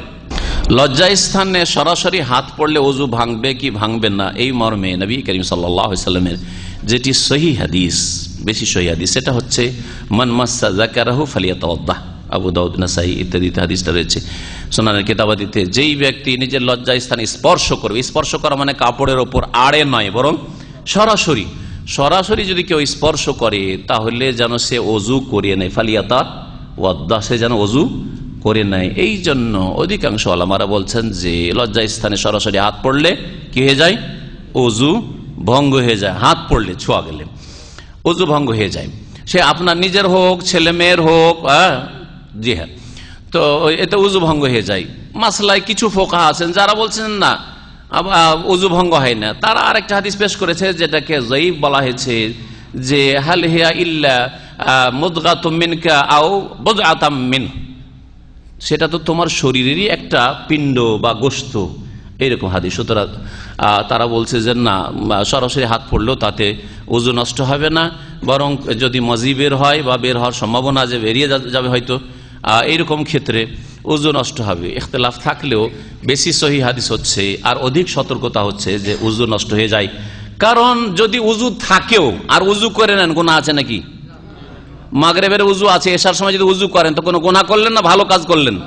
কিন্তু যদি লজ্জা স্থানে হাত দেওয়াতে ওযু নষ্ট হয়ে যায় আর আপনি ওই আরেকটা ফতোয়ার উপর আমল করলেন যে ওইটাও তো গোশতের টুকরো, শরীরের একটা অঙ্গ, সুতরাং লজ্জা স্থানে হাত গেলে কি হবে? আপনি আর ওযু করলেন, নামাজ পড়লেন। আল্লাহর কাছে যদি ওযু ভঙ্গ হয়ে গিয়ে থাকে, ওই মাসলা বেশি ঠিক থাকে, তাহলে আপনার নামাজ হইল? ভালো করে বুঝলেন মাসলাটা? বুঝলেন না? আপনি রিস্কে থাকলে আপনার নামাজটাও ঝুঁকিতে, রিস্কে থাকলো। সুতরাং অধিক সতর্কতা হচ্ছে যে লজ্জা স্থানে হাত গেলে সরাসরি যদি হাত পড়ে তাহলে ওযু নষ্ট হয়ে যায়। সুতরাং বেঁচে থাকবেন। জি হ্যাঁ, ওযুর পরে বেঁচে থাকবেন, ওযুর আগে পরিষ্কার করে নেন। জাযাকাল্লাহ খাইর। এক ভাই বলেছেন যে কোরআনে নাকি পীর ধরা আছে, একটু বুঝিয়ে বলবেন কি? এক ভাই বলছেন যে কোরআনে পীর ধরা আছে। কোরআনে যদি পীর ধরা হইতো তো কোরআনের প্রতি সবচেয়ে বেশি আমল কে করেছেন? রাসূলুল্লাহ। তারপরে সবচেয়ে বেশি কারা করেছেন? 4 খলিফা করেছেন। তারপরে আশরে মুবাশশারা করেছেন। তারপরে বদরে 353 জন সাহাবী করেছেন। ঠিক কিনা? এগুলো ব্যাপারে কোনো দ্বিমত আছে? তারপরে সাহাবায়ে কেরাম করেছেন, তারপরে তাবেঈনরা। নাকি আজকালকার যুগের লোকেরা রাসূলের সাহাবাদের চাইতে বেশি আমল করেছে? কোনটা বলবেন? কোনটা বলবেন? যে আজকালকার লোকেরা বেশি আমলদারি, বেশি ভালো আমল করে, আর সাহাবীরা কোরআনের উপর অত আমল করেন, এইটা ঠিক না? সাহাবীরা বেশি আমল করেছেন, বেশি আমল করেছেন, ঠিক কিনা? তাহলে যদি কোরআনে পীর ধরা থাকে তাহলে রাসূলুল্লাহ সাল্লাল্লাহু আলাইহি ওয়াসাল্লাম সাহাবায়ে কেরাম এই আমলটা করবেন না? তো সেই যুগে কে পীর ছিলেন আর কে মুরিদ ছিলেন? যদি বলেন রাসূলুল্লাহ সাল্লাল্লাহু আলাইহি ওয়াসাল্লামের জামানায় পীরের দরকার, তো রাসূল চলে গেলেন যখন ইন্তেকাল করলেন, তখন তো পীর লাগবে। আবু বকর যেমন খলিফা, তো উনি তার সাথে পীরও ছিলেন কিনা? খলিফা প্লাস পীর এরকম কি ছিলেন? হ্যাঁ, যে মুরিদ বানাইতেন না। বোঝা গেল যে এই যে সুফিবাদ, পীরতন্ত্র, যেটা সুফিইজম, এটা নবী সাল্লাল্লাহু আলাইহি ওয়াসাল্লামের জামানাতেও ছিল না, সাহাবায়ে কেরামের জামানাও ছিল না, তাবেঈনদের জামানায় ছিল না, পরে কয়েকশো বছর পরে শুরু হয়েছে। আর এতে এমন শিরকি, বিদাতি আর গুমরাহি আকীদার সংমিশ্রণ ঘটেছে যে প্রথম যুগে তারা আত্মার পরিশুদ্ধের নাম দিয়ে কিছুটা কাজ শুরু করেছিল যে আখিরাতমুখী হবে এর মাধ্যমে, কিন্তু দেখা গেল যে পীরতন্ত্র আজকাল সবচেয়ে বড় ইনকাম সোর্স। শুরু করেছিল যারা, তারা জোহদ, তাকওয়া, আখিরাতমুখী, দুনিয়া চাই না, একটা পয়সা বাঁচাবো না, এই জন্য সুফিবাদ শুরু হয়েছিল। প্রথম শুরু হয়েছিল ভালো নিয়তে, কিন্তু আজকালকার যুগে সবচেয়ে বড় ধনী আর সুখী পীরেরা না মুরিদরা? তাহলে বলেন, তাহলে পীরতন্ত্র কি আসল জায়গায় আছে? এক তো নতুন, তারপরে পীরতন্ত্র ইনকাম সোর্সে পরিণত হয়েছে। পীরদের যে ইনকাম, মন্ত্রীদের ইনকাম নেই। মন্ত্রীরা ফেল, মন্ত্রীরা ফেল, ভালো করে শুনে রাখেন। কারণ মন্ত্রী তো 5 বছরের বেশি থাকেও না। 5 বছর এমন বিরক্ত হয়ে যায় যে এদেরকে হটাবার জন্য এদেরকে কোন রকম সরা, যদি ভালোভাবে ইলেকশন হয়তো সরা এদেরকে, আবার আসে 5 বছরে এদের উপর আবার বিরক্ত হয়ে এদেরকে সরা, রাখতে পারে না এর বেশি। কিন্তু পীরদেরকে সারা জিন্দেগি হটানো যাচ্ছে না, মুরিদ বাড়তি আছে, মুরিদ বাড়তি আছে, ঠিক কিনা? জি হ্যাঁ, এটা ইনকাম সোর্স হয়ে গেছে। পীর ধরা বেদাতি তরিকা, আর ওদের আকিদাতে বড় বড় কুফরি আকিদা আছে, ওয়াহাদাতুল ওজুদ আর হুলুলের আকিদা, যিনি আল্লাহ তিনি হেল্লাজ, হ্যাঁ, আনাল হক, এগুলো বড় কুফরি আকিদা, ইসলাম থেকে খারিজ করে দেবে যারা এই আকিদা রাখবে। যার ফলে পীর তত্ত্বের রাস্তাটি বড় একেবারে মারাত্মক রাস্তা, ধ্বংসাত্মক রাস্তা। ওই রাস্তা থেকে বেরিয়ে আসুন যদি আপনি ঈমান আমলের হেফাজত করতে চান আর জান্নাতে যেতে চান। রসুলের তরিকা ধরুন, পীরের তরিকা না ধরে। এখানেও সুধারণ আর কুধারণা, পীরের রাস্তা ভালো না রসুলের রাস্তা ভালো? আরে রসুলের রাস্তা ভালো, এটা হচ্ছে সুধারণা। তো রসুলের রাস্তা ধরেন, আমরা রসুলের রাস্তায়, সৌদি আরবের লোকেরা রসুলের রাস্তায়। আপনাকে তো আমি জুনিয়রের কাছে যেতে বলছি না, সিনিয়রের কাছে আসতে বলছি। যদি আপনাকে বলি কে সিনিয়র, রসুল সিনিয়র না পীর সিনিয়র? রসুল সিনিয়র, তো আপনাকে তো জুনিয়র থেকে সিনিয়রে আসতে বলছি। আপনাকে যদি বলছেন আমার তরিকে আসেন, তাহলে বলতেন আপনি তো জুনিয়র, আমাদের হক্কানি চাইতে, তো বলতে পারতেন আমাদের তরিকে আসতে বলছি না, আমি রসুলের তরিকে আসতে বলছি সাল্লাল্লাহু আলাইহি ওয়াসাল্লাম। আমাদের দেশের শ্বশুর শাশুড়ি যদি খুশি হয়ে জামাইকে কিছু দেয় তো নেওয়া যাবে না, এটা যৌতুক হারাম হবে। এই ক্ষেত্রে যদি ওইখানে যেখানে শ্বশুর জামাই আছে লেনদেন করছে, সেখানে যদি এই কুপ্রথা থাকে, আর শ্বশুরও ভাবে যে জামাই ভদ্র চাইলো না, কিন্তু আমি যদি না দিই এটা মানুষের কাজ হইল না, ঠিক হলো না, হ্যাঁ, যদি আমি এই যৌতুক এই জিনিসগুলি না দিই, ফার্নিচার না দিই, তো আমার মেয়েটা গিয়ে শ্বশুর শাশুড়ির কাছে সুখ পাবে না, হ্যাঁ, গঞ্জনা খেতে হবে, তারপরে কথা শুনতে হবে, মানসিক কষ্ট দেওয়া হবে। আমি নিজে শুনেছি দাড়িওয়ালা লোকের কাছে যে আমি না হয় ভদ্রতার সাথে চাইলাম না, তো তাদের একটা বিবেকও নেই, বোঝা গেছে? একটু তো বিবেক থাকা উচিত, চাইলাম না সেজন্য কিছুই দেবে না, তাহলে হারাম, তাহলে হারাম। ওখানে লোভ আছে, আপনাদের ইচ্ছা মানে দিতে হবে না, কিছুই দেওয়া চলবে না। নবী সাল্লাল্লাহু আলাইহি ওয়াসাল্লামের জামানাতে এরকম দেওয়া দেই হইতো না। কুপ্রথা যদি থাকে তাহলে ওখানে জায়েজ নয়, চাপের মুখে দেয় তো জায়েজ নয়, হ্যাঁ, যদি আমার মেয়েটা ওখানে ভালো থাকবে সেই জন্য দেয় তো জায়েজ নাই। কিন্তু দেখা যাচ্ছে যে বিয়ে দিয়েছি, তারপরে জামাই অভাবেও আছে, আর আলহামদুলিল্লাহ পয়সা আছে, দিতে পারবো, সব মেয়েকে দিতে পারবো, তাহলে দেখ অসুবিধা নেই, মেয়েকে দিব, তার সাথে সাথে ছেলেকেও দিতে। এমন নয় যেহেতু মেয়েকে দিলেন, মেয়েকে দিতে জমি জায়গা সব শেষ, আর ছেলেকে বলছেন আর তো কিছু বাঁচলো না, তোর বোনদেরকে দিয়ে সব শেষ করে দিলাম জমি জায়গা। হারাম। ইত্তাকুল্লাহ ওয়াদিলু বাইনা আওলাদ, নবী সাল্লাল্লাহু আলাইহি ওয়াসাল্লাম বলছেন আল্লাহকে ভয় কর আর ছেলে মেয়েদের মধ্যে সুবিচার কায়েম করো, সবাইকে দিতে হবে। দিলে যারা বড় মেয়েকে দিয়ে দিচ্ছেন, আপনি কি বলতে পারবেন সবগুলি ছেলে মেয়েকে আমি দিতে পারবো সমান করে? তাহলে কিয়ামতের দিন আসামি হয়ে জাহান্নামে যেতে হবে, এরকম কম বসি যদি ছেলে মেয়েদেরকে দেন। সুতরাং সাবধান। আর এই কুসংস্কার থেকে বাঁচেন। আল্লাহর হস্তে বিয়ে শাদীগুলিকে ইসলামিক করার চেষ্টা করেন, গায়র ইসলামী হিন্দু প্রথা মোতাবেক আমাদের দেশে মুসলিমদের বিয়ে হচ্ছে, আল্লাহ পাক যেন হেফাজত করেন। নগদ মোহর নবীর সুন্নাত, নগদ মোহর কেউ দেয় না। আর যেটা হারাম নাজায়েজ কাজ যৌতুক, সেটা দিতেই হবে। আল্লাহ বলছেন পয়সা দিয়ে মেয়ে উঠিয়ে নিয়ে আসো, আর এরা বলছে পয়সাও নেবো তোর মেয়েকেও নেবো। হারাম কাজ করছে, হারাম কাজ করছে। এক ভাই প্রশ্ন করেছেন, মহিলাদের খবর দেখা যাবে কি? মহিলাদের খবর মানে মহিলা খবর পড়ছে নাকি, না মহিলা পুরুষের খবর দেখছে? দুটোতে পার্থক্য আছে, দুই হুকুমে পার্থক্য আছে। মহিলা একটা হচ্ছে যে মহিলা দর্শক দেখছে, আর পুরুষ হচ্ছে বক্তা। ওই ক্ষেত্রে যদি লক্ষ্য উদ্দেশ্য ভালো থাকে, টার্গেট ওই ব্যক্তিকে দেখা না থাকে, ওই ব্যক্তির রূপ চেহারা দেখা উদ্দেশ্য না হয়। যেমন আমি এখন বক্তব্য করছি, যদি ধরেন টিভিতে অথবা সামনে বসে বোরকা পরে, আমি ওদেরকে দেখতে পাচ্ছি না, বোরকা পরে ঢেকে আছে, ওরা আমাকে দেখছে, হ্যাঁ জায়েজ না জায়েজ নয়? লক্ষ্য উদ্দেশ্য এখানে আমার রূপ চেহারা দেখা নয়, কি দেখা? আমার দিনের কথা শোনা। আর যদি বিনা ছবিতে বা সামনে থেকে না দেখি, যে যারা পিলারের আড়ালে বসে আছেন ওরা অনেকে কিন্তু ঘুমাবেন, কারণ চোখের আড়ালে কেউ দেখতেও পাচ্ছে না, আরামসে ঘুমাবো, ঠিক না? কিন্তু সামনে যারা বসে আছেন অন্তত একটু লজ্জা আছে যে না, চোখের সামনে ঘুমানো যাবে না, মন দিয়ে শুনতে হবে। দেখতে পাচ্ছি যে আপনাদের চেহারায় কার হাসি, কার মনটা বেজার, সব বুঝতে পারছি, তাই না? তো কথা হচ্ছে যে এখানে আমাকে দেখা উদ্দেশ্য না, আমার বক্তব্যটা শোনা উদ্দেশ্য। আর যদি সরাসরি দেখি, সরাসরি দেখে শুনি, তাহলে আমাদের ওপর ওর প্রভাবটা ভালো পড়বে বেশি, মনোযোগী হব বেশি, তাহলে জায়েজ।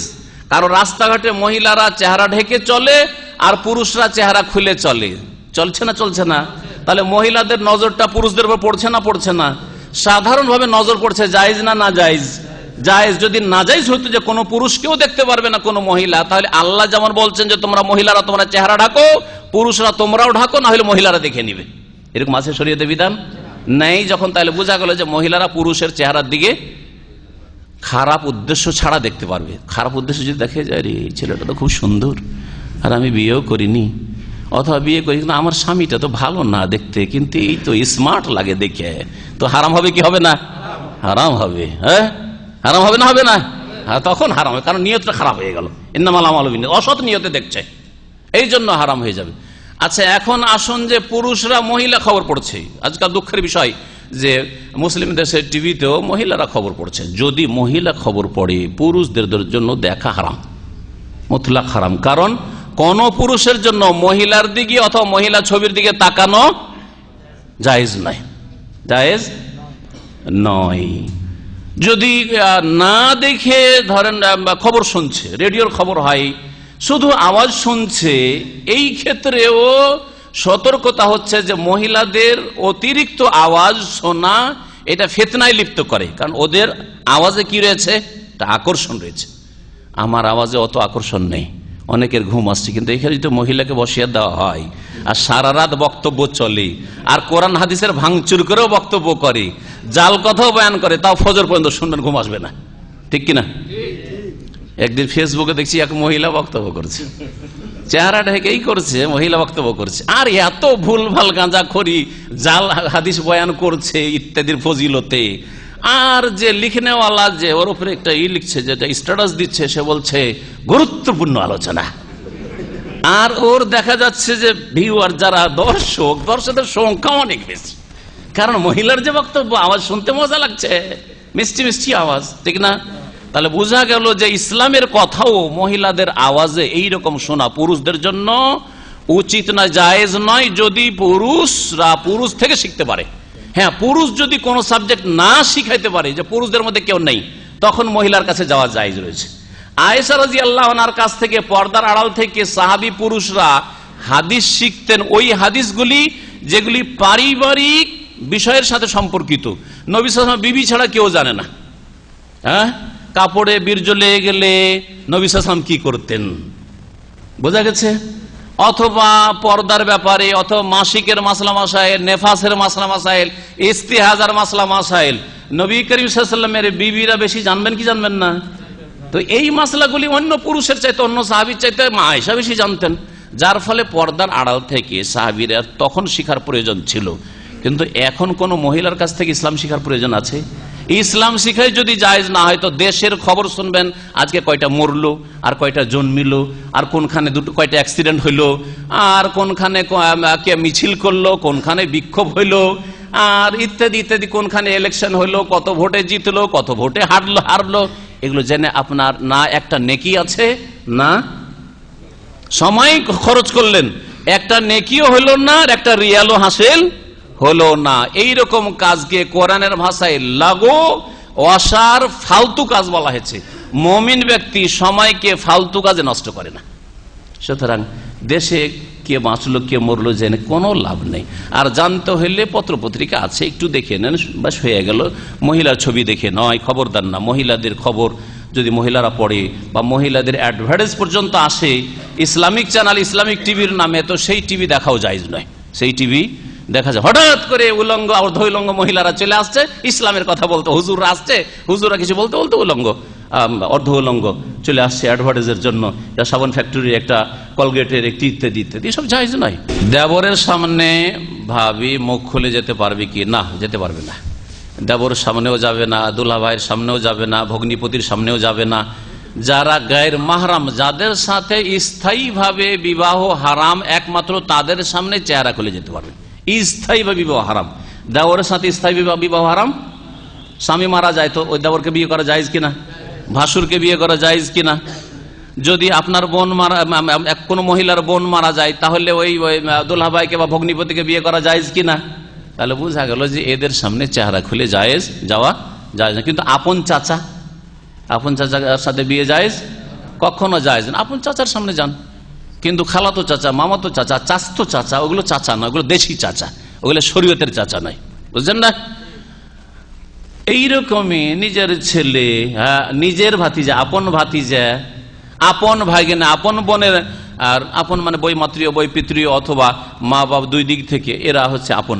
তো এই সব যদি ভাগনা হয়, ভাতিজা হয়, তাদের সামনে যাওয়া যাবে, কোনো অসুবিধা নেই। জি, এক কথায় গায়ের মাহারাম বেগানা পুরুষ শরীয়তে, আমি একজন মহিলার সাথে আমার কোনো আত্মীয়তা নেই, আর দেওর, দুইজনের সমান, বরং দেওরে ফেতনা বেশি আছে, দেওরে ফেতনা বেশি আছে। কারণ আপনি বাইরের লোক বা আমি বাইরের লোক, ওই ভাইয়ের বাড়িতে বা ওই ভাবির বাড়িতে ঢুকতে পারবো না, ঠিক কিনা? কিন্তু দেবর যে কোনো সময় বাড়িতে শুধু না, ঘরেও ঢুকে যেতে পারবে। একটা ঘটনা ঘটেছে কয়েক বছর আগে, এইখানেই লোক আছে, জি হ্যাঁ, নামও বলবো না, এলাকা বলবো না, কিচ্ছু বলবো না। দেবর ওই ভাতিজাকে আদর করার নামে ভাবির ঘরে ঢুকতো, আর ওই মহিলার স্বামী সৌদি আরবে থাকতো, আদর করতে গিয়ে ভাতিজাকে আদর করতে করতে ভাবিকে আদর করা শুরু করেছে, শুরু করে যেই ব্যক্তির ঘটনা সে নিজে বলছে, ওই মহিলার স্বামী বলছে, দেশে গেছি, যাওয়ার পর আমার স্ত্রী শুধু কান্নাই করে, খুব ভালোবাসতো ওকে, বলছে খুব কান্নাই করে, বলছে কেন কান্না করছো, বলো তোমার কথা কি হয়েছে? বলছে যে তোমার হক আদায় করতে পারছি না, তুমি আমাকে মাফ করে দাও। কান্নাচ্ছে আর বলছে যে আমাকে মাফ করে দাও। কি হয়েছে বলো? বলছে যে তোমার ভাইয়ের প্রেমে আমি ফেঁসে গেছি, তুমি আমাকে মাফ করে দাও, আমাকে বিদায় করে দাও, আমি আর ওকে ছাড়া থাকতে পারছি না। এই স্পষ্ট ভাষায় মহিলা বলছে, নিজে স্বামী আর ওকে বলছে ওই মহিলা, কোনো ভাইদের সত্য ঘটনা। তাহলে কত ফিতনা। নবী সাল্লাল্লাহু আলাইহি ওয়াসাল্লাম বলছে আল হামু আল মউত, দেবর হচ্ছে মৌতের মতো, মৃত্যুর মতো। মৃত্যু থেকে আপ্রাণ চেষ্টা করে দৌড় দিয়ে আপনি গাড়ির তলায় পড়া থেকে অথবা কোনো জায়গায় আগুনে ফাঁসা থেকে, ডুবা থেকে বাঁচার যেমন চেষ্টা করছেন, ওই রকম দূরে থাকার চেষ্টা করতে হবে দেবর থেকে। দেবরে বেশি ফিতনা আছে। পরের বাড়ির লোক দ্বারা জেনা হওয়ার অত ভয় নেই, যত ভয় আছে বাড়ির লোক দিয়ে জেনা হওয়ার, ঠিক কিনা? সুতরাং আমাদের দেশের বাপ মা মূর্খ, এটা তো আমারই ছেলে, বৌমা কেমন বেয়াদব, তাকে খাবার দিতে যাই না, তার সামনে যাই না, আমার ছেলেরা থাকলে উঠানে নামে না, ঘরে ঢুকে যায়, বড় জুলম অত্যাচার চালায় পর্দা নাসীন মহিলাদের উপর। আল্লাহ পাক এইসব মা বোনদের হেফাজত করেন যারা পর্দার সাথে থাকতে চায়। রাসূলুল্লাহ সাল্লাল্লাহু আলাইহি ওয়াসাল্লামের তরিকায় চললে অথবা সহিহ হাদিসের কথা বললে, সুন্নতের কথা বললে, তাওহীদ দলিল ভিত্তিক কথা বললে আমাদেরকে ফিতনাবাজ বলে, এটা বলবে। কারণ যারা মেজরিটিতে থাকবে তাদের আওয়াজ চেঁচামেচি বেশি, বোঝা গেছে কিনা? আপনার দল হচ্ছে কমজোর, হ্যাঁ, সংখ্যালঘু, আর ওরা হচ্ছে মেজরিটি, সংখ্যাগরিষ্ঠ। সুতরাং এই রকমের জুলম অত্যাচার করা চিরাচরিত চলতে থেকেছে। নবী রাসূলদের সাথে এইরকমই আচরণ হয়েছে, না হয় নাই? এমন কোন নবী আছে যার উপরে জুলুম চালাই নাই? জাতিরা চালিয়েছে না চালায়নি? মক্কায় যতদিন রাসূলুল্লাহ সাল্লাল্লাহু আলাইহি ওয়াসাল্লাম ছিলেন, মদিনা আসার পরে মক্কা বিজয় পর্যন্ত মক্কার কাফেররা জুলুম চালিয়েছে না চালায়নি? কিন্তু যখন মক্কা বিজয় হয়ে গেল তখন আর ক্ষমতা চলেছে। তাহলে বোঝা গেল যে যারা শিরক বিদআত পন্থী, যারা ভুল পথে রয়েছে, তাদের শক্তি কি করে কমজোর হবে আর আমাদের শক্তি আরো কি করে বৃদ্ধি পাবে এর জন্য চেষ্টা করতে হবে। সেটা হচ্ছে সঠিক ইসলামের দাওয়াত দেওয়া, মানুষের চোখ খুলে দেওয়ার চেষ্টা করা, মানুষকে ইসলামের সাথে কোরআন এবং হাদিসের দলিলের সাথে জড়িয়ে দেওয়া, যাতে করে মানুষকে ধোঁকা না দিতে পারে বিদাতি মোল্লারা। ধীরে ধীরে পায়ের তলা থেকে মাটি টানার চেষ্টা করেন। এই ক্ষেত্রে ধৈর্য লাগবে। শুরুতে শুনেছেন শেখ সালিমের আলোচনা, অথবা সাবিল হককে ইসলামের কথা বলে উদ্ধার করার চেষ্টা করবেন তাদের হিতাকাঙ্ক্ষী হয়ে। আর এই ক্ষেত্রে মারও খেতে হতে পারে, মসজিদ থেকে বেরো করতে পারে, গালও দিতে পারে, সবগুলি নবীর সুন্নাত, সবগুলি নবীদের সুন্নাত। সুতরাং এগুলি মেনে নিয়ে ধৈর্যের সাথে তাদেরকে উদ্ধার করার চেষ্টা করতে হবে। দেখবেন একদিন তাদের শক্তি কমজোর হয়ে যাবে, কোরআন এবং হাদিসের শক্তি বাড়বে, দলিলের শক্তি বাড়বে, ওহির শক্তি বাড়বে। তখন আল্লাহ পাক রব্বুল আলামিন আপনার ওপর থেকে সব বালা মুসিবত দূর করে দেবেন। আর যদি নাও হয় তা আমি যতটা পারলাম এগিয়ে দিয়ে চলে গেলাম, আপনি আপনার গ্রামের কিছু লোককে এগিয়ে দিয়ে চলে গেলেন, পরে আল্লাহর বান্দারা ওরা দিনের খেদমত করবে। সব দায়িত্ব আপনার উপর আমার উপরে দিয়ে দেওয়া হয়নি যে সব লোককে একবারে সহি পথে নিয়ে চলে আসতে হবে। আমি কিছুটা এগিয়ে দিয়ে আমার গাড়ি থেমে গেল, আর পারলাম না বলতে বা হেদায়েত করতে, অন্যরা করবে কাজটা। একটু করে এগিয়ে দিয়ে চলে যান, একটু করে এগিয়ে দেন আর চলে যান দুনিয়া থেকে। আপনার করণে আপনি করেন, আল্লাহ পাক যেন তৌফিক দান করেন। কোন জামাত সম্পর্কে প্রশ্নগুলি আমাদের মনে হয় এই সাধারণ আলোচনাগুলিতে না করে ভালো। যারা কোনো সংগঠন সম্পর্কে, দল সম্পর্কে, জামাত সম্পর্কে জানতে চাইছেন তারা আমাদের ইসলামী সেন্টারের আলোচনাগুলিতে আসবেন। আর ইসলামী সেন্টারে কিতাব নিয়ে, দলিল নিয়ে, বিষয়ভিত্তিক আমাদের যে তাফসির হয় বা হাদিসের ক্লাস হয়, আর সেগুলিতে এসে এই প্রশ্নগুলি করলে বেশি ভালো হয়। যে কোনো জামাতকে যাচাই বাছাই করার জন্য আপনি রাসূলুল্লাহ সাল্লাল্লাহু আলাইহি ওয়াসাল্লামের আদর্শের সাথে মিলিয়ে দেখবেন যে ঠিক আছে, এরা যে 40 দিনে বেরোচ্ছে, তো নবী সাল্লাল্লাহু আলাইহি ওয়াসাল্লাম কি 40 দিনে কোনো সময় বেরিয়েছেন? এরা যে প্রথমখানি বের করে ঢাকা থেকে রাজশাহী আর দূরে দূরে দেশ থেকে বিদেশে দূরে নিয়ে চলে যাচ্ছে বিবি বাচ্চা ছেড়ে, এতদিনের জন্য যেতেই হবে, তো এইরকম তরিকা কি নবীর যুগে ছিল? সাহাবীরা করেছেন? এইসব বিষয়গুলি একটু করে যাচাই বাছাই করলে আপনার কাছে ধরা পড়ে যাবে, চোখ আপনার খুলে যাবে, আর হক সত্য আপনার ওপর স্পষ্ট হয়ে যাবে। আর এতটুকু এখানে বলায় যথেষ্ট মনে করছি। বাকি অতিরিক্ত যারা জানতে চাইছে যে ওদের কিতাবাদিতে যেসব ভুলভ্রান্তি রয়েছে, ইসলাম বিরোধী কথা রয়েছে, সুন্নত বিরোধী কথা রয়েছে, শুধু তাই নয় শিরিক পর্যন্ত রয়েছে, নবীর কবর থেকে হাত বেরিয়ে আসে, সালাম আসে, আর রুটি পাওয়া যায়, কত কি এসব কিচ্ছা কাহিনীর আর ধর্ম, স্বপ্নের ধর্ম, ওইগুলো জানার জন্য আমাদের যে আলোচনাগুলি ইন্টারনেটে আছে অথবা বিভিন্ন সোর্সের মাধ্যমে নিতে পারবেন। আপনার মেমোরিতে নিতে পারবেন, ইসলামিক সেন্টারে এসে হার্ড ডিস্কে নিতে পারবেন ইনশাআল্লাহ। জি, ফজরের নামাজের আগেই সুন্নতটা আদায় করতে। প্রশ্ন হচ্ছে যে ফজরের নামাজের যে সুন্নতটি, সুন্নাতে কাবলিয়া, মানে ফরজের আগে যে সুন্নতটি রয়েছে, যদি পড়তে কেউ সময় না পায় পরে পড়া যাবে কিনা। এর উত্তর হচ্ছে যে আপনি চেষ্টা করবেন সব সময় আগের সুন্নতটি আগে আদায় করা, যাতে করে ফরজটা যত্নের সাথে আদায় হয়। এটা হচ্ছে উদ্দেশ্য। ঘুমের অবস্থায় কোন রকম করে ছুটে গিয়ে জামাত ধরলেন, অত খুশুর নামাজ হলো না। কিন্তু ঘুম থেকে উঠে উজু টুজু করে একটু ফ্রেশ হয়ে গিয়ে সুন্নাতটা পড়লেন, তারপরে ফরজের অপেক্ষায় আছেন, একটু কি হয়ে গেছেন, সচেতন হয়ে গেছেন, আপনি পুরোপুরি জেগে গেছেন, ঘুমের চাপ আপনার উপর নাই, তারপরে খুশুর সাথে, বড়ই নিষ্ঠার সাথে আল্লাহর দিকে ঝাঁপিয়ে আপনি ফরজটা আদায় করেছে, এটা হবে সবচেয়ে সুন্দর কোয়ালিটির নামাজ। এটাই চেষ্টা করবেন। যদি না হয়, কখনো কখনো ছুটে যায়, সবসময় ছোটাটা উচিত হবে না একজন মুসলিমের জন্য। এরকম করে যদি এইরকমই হয় তাহলে পরে সাথে সাথেই পড়ে নিতে পারবেন। এরও হাদিস রয়েছে। আর কেউ যদি মনে করে যে সূর্য ওঠার পরে পড়বো, কিন্তু জায়েজ আছে, এইটা বিশ্বাস রাখতে হবে। আবু দাউদে হাদিস রয়েছে যে নবী করিম সাল্লাল্লাহু আলাইহি ওয়াসাল্লামের এক সাহাবী ফরজ নামাজ ফজরের পরে 2 রাকাত আরো পড়ছেন। নবী সাল্লাল্লাহু আলাইহি ওয়াসাল্লাম আসুবহ আরবান, কি ফজরের নামাজ 4 রাকাত নাকি, তুমি এত কিছু লম্বা নামাজ পড়ছো? তখন ওই সাহেব বলে, ইয়া রাসূলুল্লাহ, আমার ওই সুন্নত 2 রাকাত ছুটে গেছিল, ওইটা আদায় করছি। ফাসাকাতা রাসূলুল্লাহ সাল্লাল্লাহু আলাইহি ওয়াসাল্লাম, রাসূলুল্লাহ সাল্লাল্লাহু আলাইহি ওয়াসাল্লাম নীরব হয়ে গেলেন, মানে স্বীকৃতি দান করলেন, অসুবিধা নেই। তাহলে বোঝা গেল যে জায়েজ আছে। সুতরাং আমাদের দেশে যে ফতুয়া যে ফজর নামাজের পরে একেবারে কাজা নামাজও চলবে না, সুন্নতটাও চলবে না, কোনো নামাজ চলবে না, এটা ভুল ফতুয়া। সহি হচ্ছে যে নফল নামাজ ফজরের পরে সূর্য ওঠা পর্যন্ত জায়েজ নয়, আসরের পরে কোনো নফল পড়া জায়েজ নাই, কিন্তু কারণগত নামাজ জায়েজ রয়েছে। যেমন মসজিদে ঢুকলেন, বসবেন, তাহিয়াতুল মসজিদ, কারণ তাহিয়াতুল মসজিদ পড়তে পারবেন আপনি। তওয়াফ করলেন, তওয়াফ শেষ হয়ে গেছে, সূর্য এখনো ওঠেনি, ওই সময় তওয়াফের নামাজ পড়তে পারবেন ইত্যাদি। এইরকমই কাজা নামাজ আপনার থেকে গেছে, ফজর ধরেন কোনো কাজা থেকে গেছে, আর আপনি ভুল করেন, যদিও উত্তম ছিল যে আপনি আগে ফরজটা নিয়ত করতেন, আগেরটা নিয়ত করতেন, কিন্তু ধরেন ফজরের নিয়ত করে নিয়েছেন, ফজরের সাথে এশা করে ছুটে গেছে। একদল বলছেন কবুলই হবে না, কিন্তু আরেক দল বলছেন যে পড়েন, তাহলে পড়তে পারবেন না, সূর্য ওঠার অপেক্ষা করবেন না, সূর্য ওঠার অপেক্ষা করবেন না, বাঁচতে নাও পারেন। যার ফলে কারণগত নামাজ সূর্য ডুবার আগে আসর পরে এবং সূর্য ওঠার আগে ফজর পরে জায়েজ রয়েছে, ওই রকমই হচ্ছে সুন্নত নামাজ ফজরের জায়েজ রয়েছে। একামত হওয়ার পরে যে সুন্নত পড়তে থাকে ইন্ডিয়ান, পাকিস্তানি আর বাংলাদেশি ভাইরা এইসব সৌদি আরব মসজিদে দেখা যায়, এটা জায়েজ নয়, এটা গুনহার কাজ এবং এটা বিচ্ছিন্নতা আর এটা হাদিস বিরোধী কাজ। নবী সাল্লাল্লাহু আলাইহি ওয়াসাল্লাম বলেছেন যাকিমাতিস সালাতু ফালা সালাতা ইল্লাল মাকতুবা, যখন নামাজের একামত হয়ে যায়, ফরজ নামাজের একামত হয়, তখন ফরজ নামাজ ছাড়া অন্য কোনো নামাজ জায়েজ নয়। সুতরাং ওইদিকে সুন্নত চালিয়ে যাচ্ছেন, এদিকে জামাত হচ্ছে, এক রাকাত আধা রাকাত ছুটে যাচ্ছে, তেলাওয়াত ছুটে গেল, এভাবে নামাজ হয় না। জুমার খুতবা বাংলায় দেওয়া যাবে কিনা এবং জুমার খুতবার আগে, আরবি খুতবার আগে দেশি তরিকায় যে একটা বয়ান হয়ে থাকে, এটা জায়েজ কিনা, দুটো প্রশ্ন। খুতবা মানে কি আপনাকে জানতে হবে। খুতবা মানে কি? খাতাবা একতব খুতবাতান মানে সম্বোধন করা। আমি যে আপনাদের সাথে কথা বলছি এটা হচ্ছে কি? সম্বোধন করা, ইংরেজিতে অ্যাড্রেস করা। অ্যাড্রেস করছি, এই হচ্ছে খুতবা। তো আরবি ভাষায় যদি আপনাদের সামনে আমি এখন কিছু বলি, তাহলে এটা কি সম্বোধন করা হবে?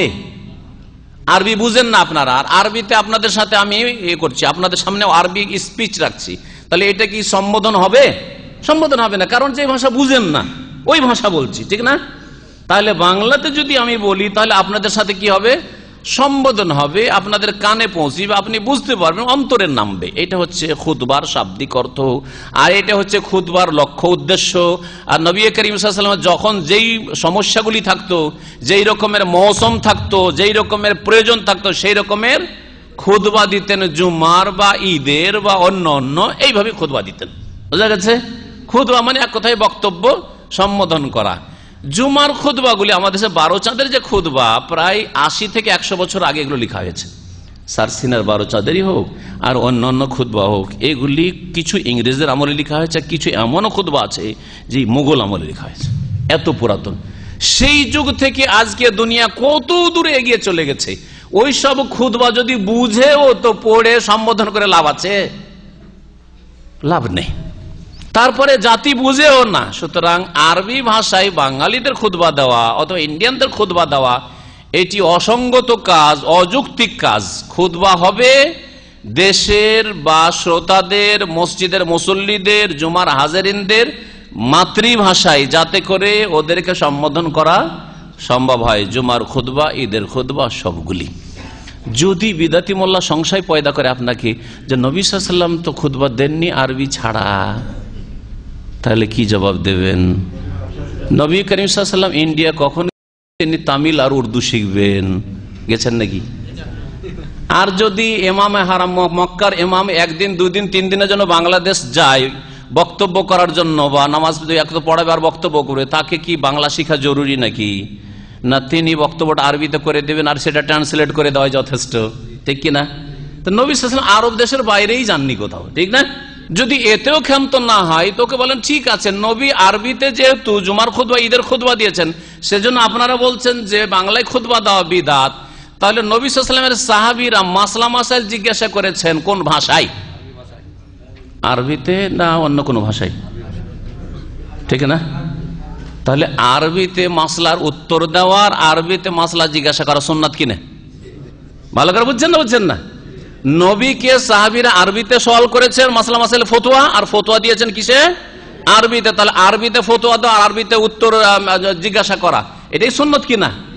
তাহলে আপনার জন্য ওই হুজুরদেরকে বাংলাতে ফতোয়া জিজ্ঞাসা করা কি জায়েজ? না আরবি শিখে আসতে হবে, না আরবিতে লিখে আসতে হবে? আর ওই হুজুরকে বলতে হবে, মসজিদের ইমামকে, যে যেহেতু আপনারা বলছেন যে খুতবা হচ্ছে আরবিতে নবীর সুন্নাত, তো যেহেতু নবীও আরবিতে ফতোয়া দিয়েছেন, আপনাকেও আরবিতে কি দিতে হবে? আমার প্রশ্নের উত্তর দিতে হবে। দেখবেন যে ওর হাওয়া খারিজ হয়ে যাবে, কারণ আরবিতে বলতে পারে না, আরবিতে তো ফতোয়াও দিতে পারবে না, হুজুর নষ্ট হয়ে যাবে, ঠিক কিনা? এখানে যেমন লক্ষ্য উদ্দেশ্য যে মুফতিকে ফতোয়া জিজ্ঞাসা করে আপনি কি মুফতিকে, আলেমকে বুঝিয়ে দিলেন যে আমার সওয়াল হচ্ছে এই, আর সেও আপনাকে তার ভাষায়, আপনার ভাষায় বুঝিয়ে দিবে, এটাই হচ্ছে ফতোয়ার উদ্দেশ্য আর ফতোয়া জিজ্ঞাসার উদ্দেশ্য। ঠিক তেমনি খুতবার উদ্দেশ্যটা ওই রকমই। খুতবা আউয়াল খুতবা, উলা খুতবা সানে, পয়লা খুতবা, দোসরা খুতবা যে দেয় আরবিতে, ওই চটি কিতাব দেখে পড়ে, তার আগে একটা বয়ান শুরু করে। তো কয় খুতবা হইল? 3 খুতবা হয়ে গেল।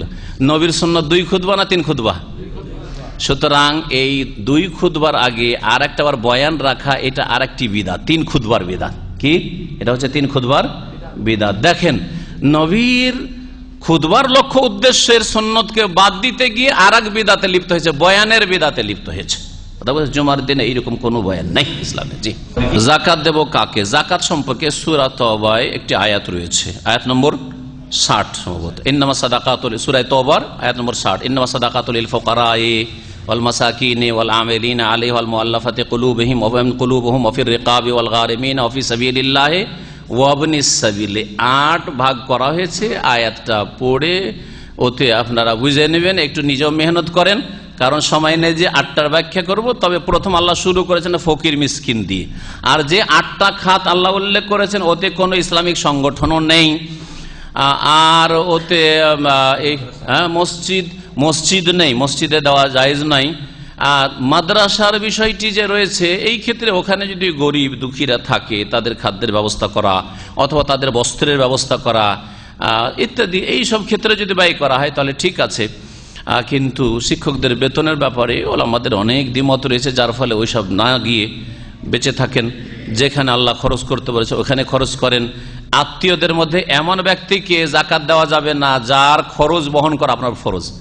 বাপ মাকেও দেওয়া যাবে না, দাদা দাদিকেও দেওয়া যাবে না, নানাকেও দেওয়া যাবে না, ছেলে মেয়েকে দেওয়া যাবে না, নাতিদেরকেও দেওয়া যাবে না, নাতনিকেও দেওয়া যাবে না, যাদের খরচ করা আপনার ফরজ।